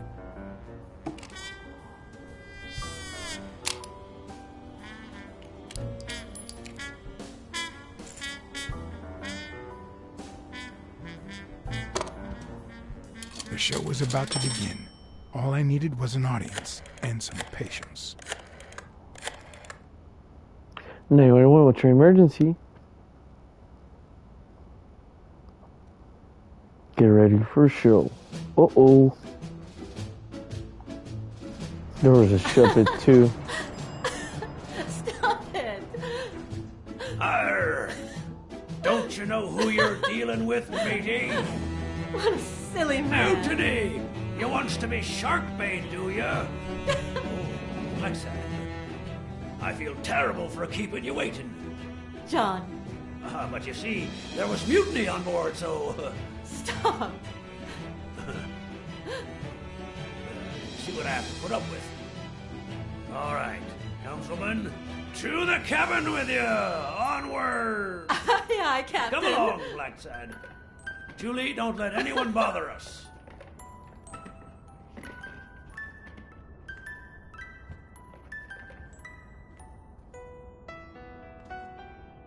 Honey, will you wait in the boardroom for me, please? But...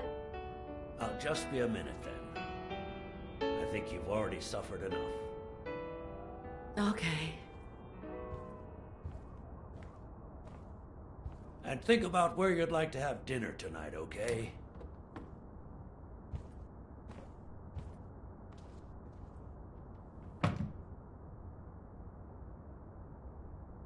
You see, I'm not going to pay you for solving the case.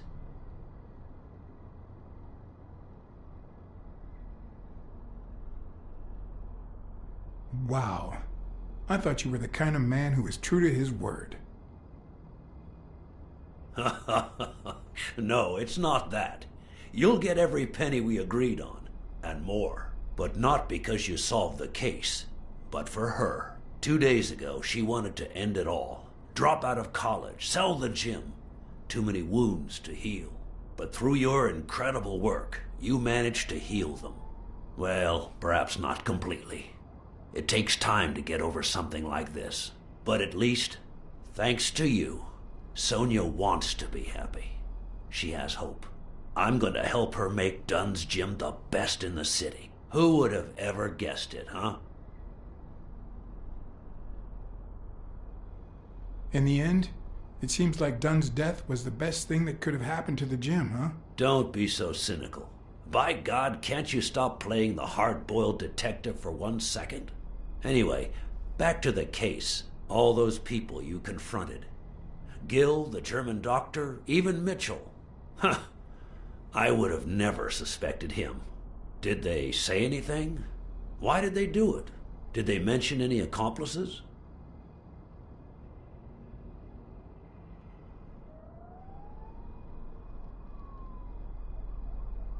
I think the only accomplice was Randall Lee. Oh yeah, that bastard. You see, besides my esteem for Joe and Sonia, this ordeal really hits close to home.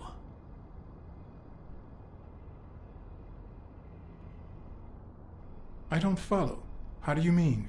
Sports are my livelihood. Do you know how many of the athletes involved have a deal with me? How do you know that? What? Oh, wait. Sonia told you. Yes, that's it. Sonia told me. That's funny.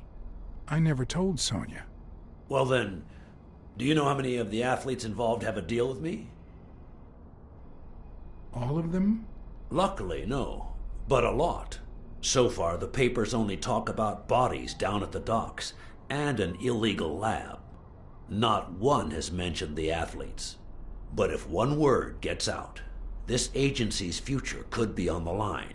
Not to mention Sonia's and the gym's.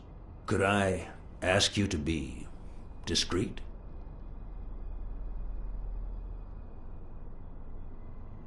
I'm sorry to say your future is already on the line. What do you mean? I know the press. Sooner or later, someone will talk. I guess you're right. But let's do everything in our power to avoid that. Anyway, that's it. Julie has your check. Don't forget to claim it. Thank you again, Blacksad. I don't know what state Sonia would be in if it weren't for you. I had to act, then and there, or let Thorpe get away with it. Excuse me for not standing. No, I won't excuse you. I know you could stand if you wanted to.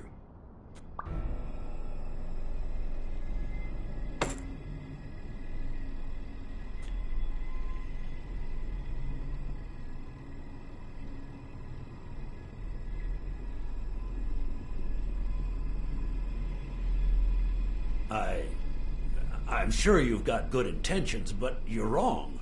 What makes you think that? I'm sure there's an explanation. I know that you are a highly skilled sniper, and I think it was you who shot Randall Lee at the hospital. Have you seen me, Blacksad? How could I possibly do that?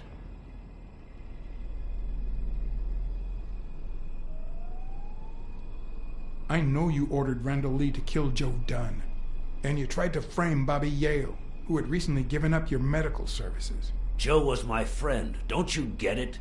I hired you to solve this damn case. You think that's what a murderer would do? Only because you thought I'd blame Bobby Yale and drop the case.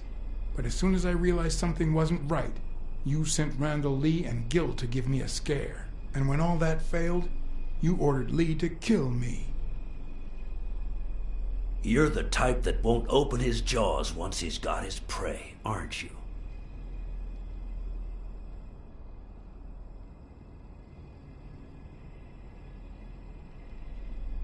Depends on the prey.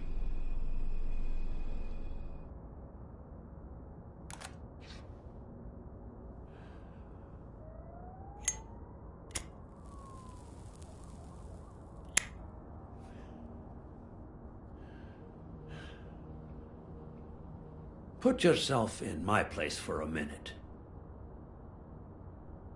You're a promising football player who just got back from the war, but you're still a nobody. The man you saved kindly opens his house to you, and that man is still undone by his wife's passing. He works all day at his gym, and he drinks himself to sleep at night. So you practically end up raising his daughter. You give her her very first abacus. You encourage her to further her education. You comfort her when she misses her mother and her father.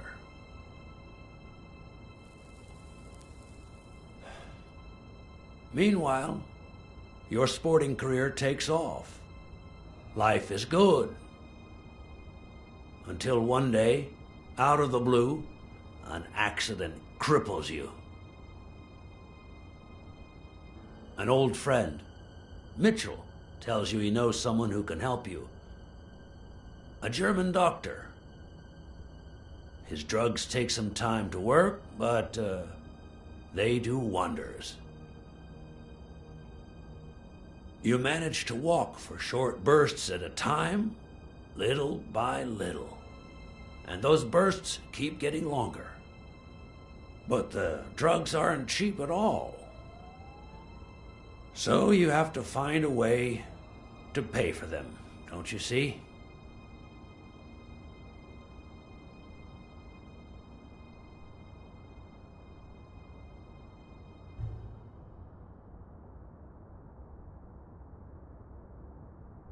So you started by selling drugs to athletes. Then you decided to start an advertising agency to hire those same athletes. Drugs would help them excel, and you'd get better ad deals. The perfect business model. Your first client? Craig Spano. His career had hit a rough patch, so...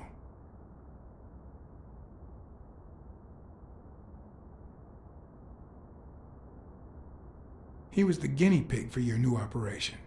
And yet, when the drug started having serious side effects, you got rid of him. Afraid he would talk, you tried to kill him. That's why he hid. From then on, your business was smooth sailing. You even began to think you were above the law. You thought that you were untouchable. Until Joe Dunn found out, and then, 2 days before his unfortunate death, he came to see you. That's enough now. You stop it.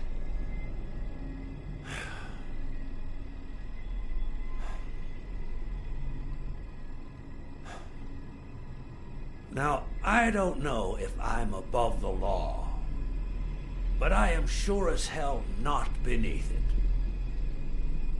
Do you know how much power I have? The kind of people I eat with every day? I could shoot you right now, and nothing would happen to me. With that gun you keep in your drawer? I'm afraid not. I placed your pistol out of reach, just in case you happen to confirm my suspicions, Iron Arm. And now, if you'll excuse me, I have an appointment with the police.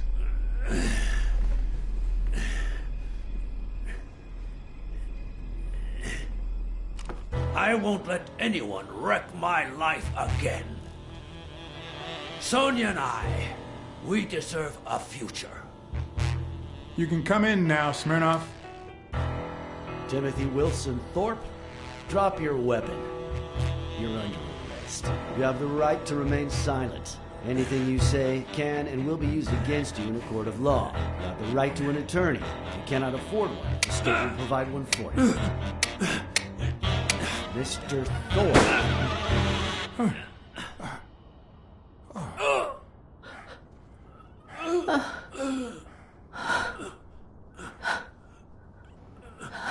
Oh. Thought you removed all the bullets.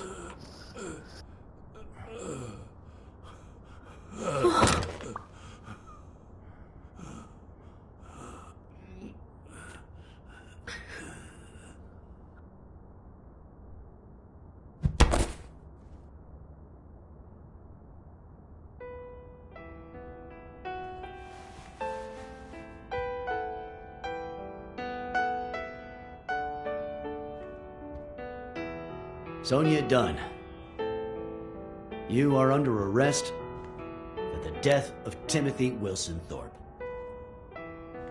You have the right to remain silent. Anything you say can and will be used against you in a court of law.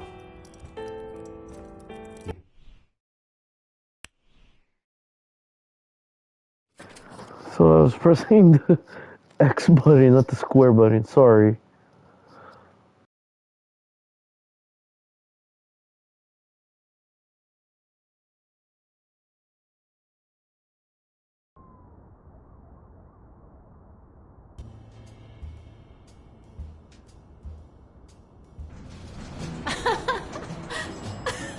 Stop it! Arr! Don't you know who you're dealing with, matey? What a silly man. Mutiny! You wants to be shark bait, do ya? Oh, Lexa, I feel terrible for keeping you waiting. John. But you see, there was mutiny on board, so... Stop. You see what I have to put up with. All right, councilman, to the cabin with you! Onward! Aye, aye, Captain. Come along, Blackside. Julie, don't let anyone bother us.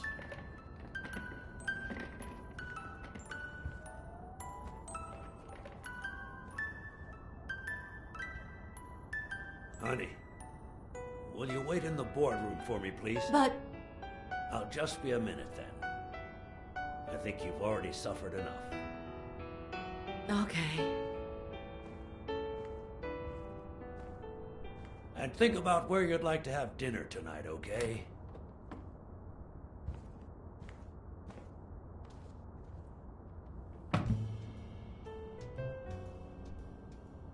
You see, I'm not going to pay you for solving the case.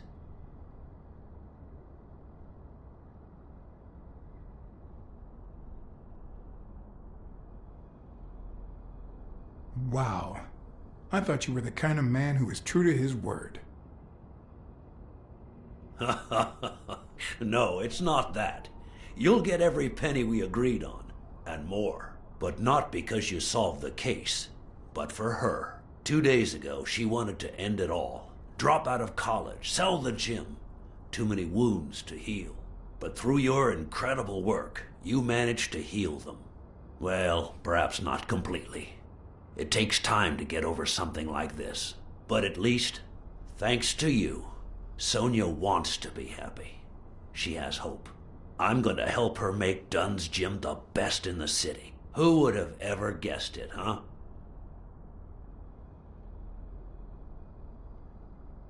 I'm happy for her. She's been through a lot, and honestly, I wasn't sure she'd make it. Well, she hasn't just yet. But she will in time. Anyway, back to the case. All those people you confronted. Gil, the German doctor, even Mitchell. Huh. I would have never suspected him. Did they say anything? Why did they do it? Did they mention any accomplices?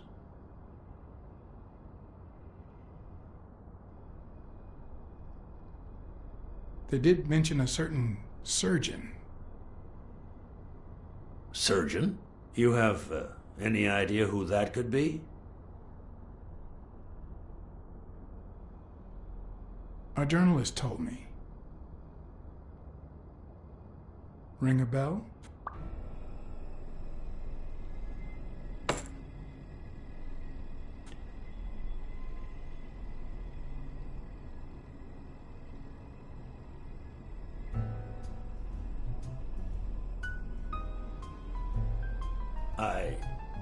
I'm sure you've got good intentions, but you're wrong.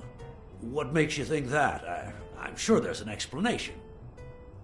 I know you ordered Randall Lee to kill Joe Dunn, and you tried to frame Bobby Yale, who had recently given up your medical services. Joe was my friend. Don't you get it?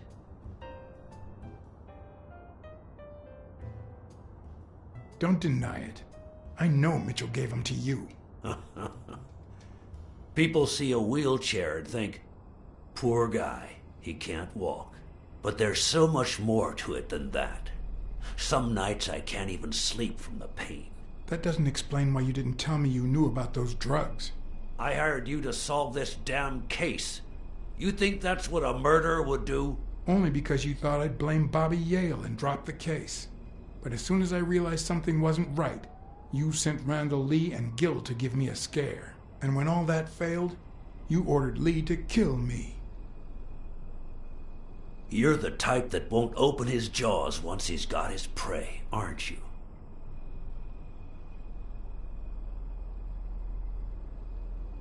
Depends on the prey.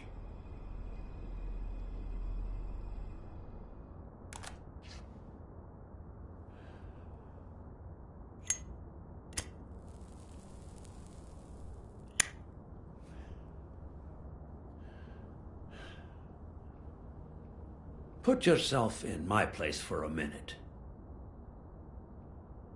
You're a promising football player who just got back from the war, but you're still a nobody. The man you saved kindly opens his house to you, and that man is still undone by his wife's passing. He works all day at his gym, and he drinks himself to sleep at night. So you practically end up raising his daughter. You give her her very first abacus. You encourage her to further her education. You comfort her when she misses her mother and her father.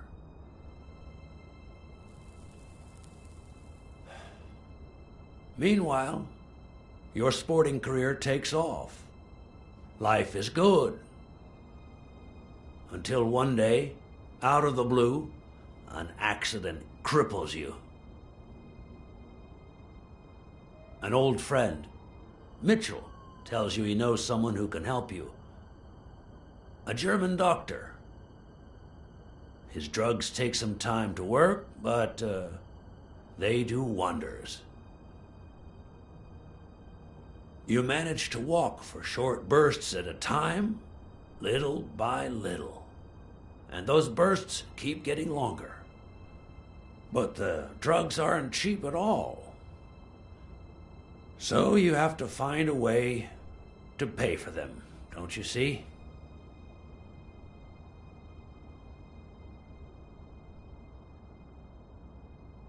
So you decided to start an advertising agency focused on product endorsement by athletes. And then it occurred to you to sell them those same drugs you were taking. Drugs would help them excel, and you'd get better ad deals. The perfect business model. Your first client? Craig Spano. His career had hit a rough patch, so you decided to help him, to reboot his career. And yet, when the drug started having serious side effects, you got rid of him. Afraid he would talk, you tried to kill him. That's why he hid. From then on, your business was smooth sailing. You even began to think you were above the law. You thought that you were untouchable. Until Joe Dunn found out, and then, 2 days before his unfortunate death, he came to see you. That's enough now! You stop it!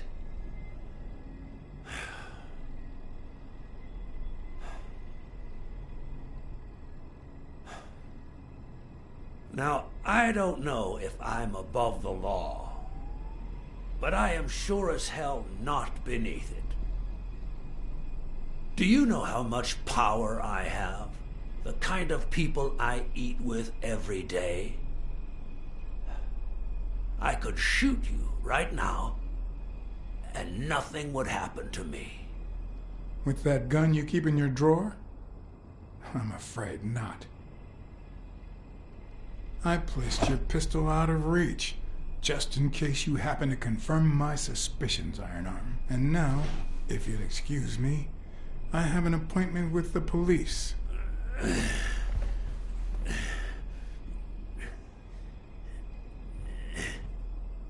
I won't let anyone wreck my life again. Sonia and I, we deserve a future.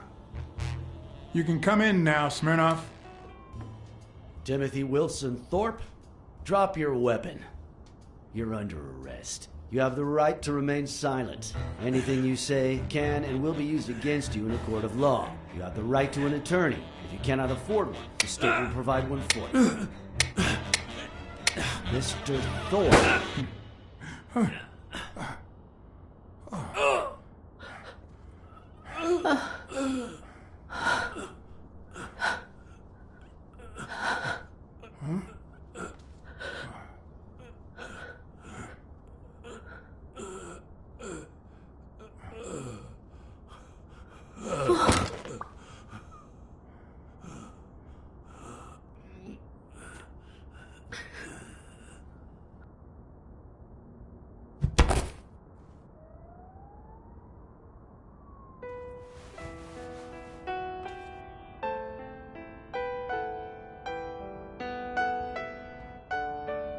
Sonia Dunn, you are under arrest for the death of Timothy Wilson Thorpe.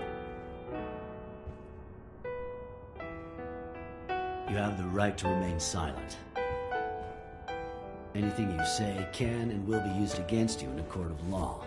Just shut up.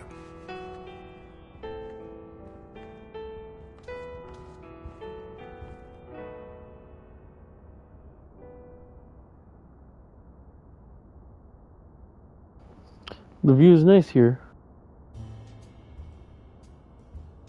Sonia should never set foot in jail. Blacksad, don't.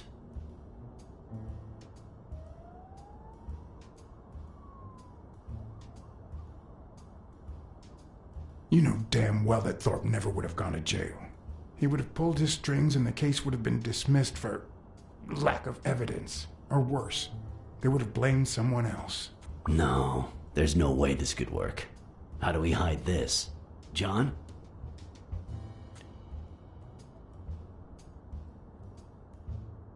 I'll put the bullets back in the gun. Thorpe had me at gunpoint, but Sonia was faster. We're doing the right thing, Chief. John, why do I end up getting my hands dirty every time I'm close to you?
I'm done with the game, just to let you know. Controller buggy. Storylines was very After interesting. everything that had happened, the last thing I was interested in was the fight. Did Yale take drugs before the fight? Did Stone let him win? I had done everything in my power for things to go the way my moral compass dictated. Shit, I've been waiting for this. Listen to me? That was another story.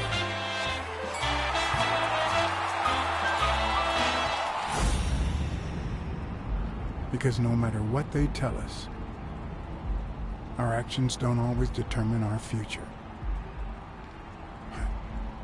My moral compass. As if I even knew what that means. I didn't even know what to think of my performance throughout the case. Did I have a clear conscience? Would I have made the same decisions, given the chance?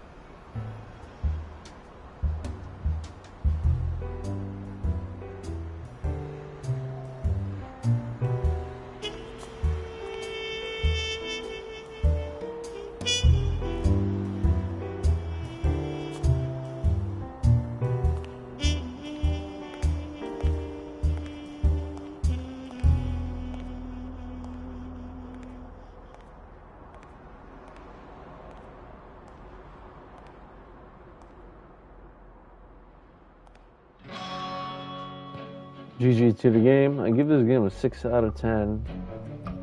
Controls were... controls were kind of buggy. Story was good, but it only concentrated on one case. That should have been like max 3 hours, and then another case like LA Noire. But that's my decision. This is just the old version. But this is where I'll end it, you guys. Till next episode, you guys. Noise 5G. Pyah!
This is you guys.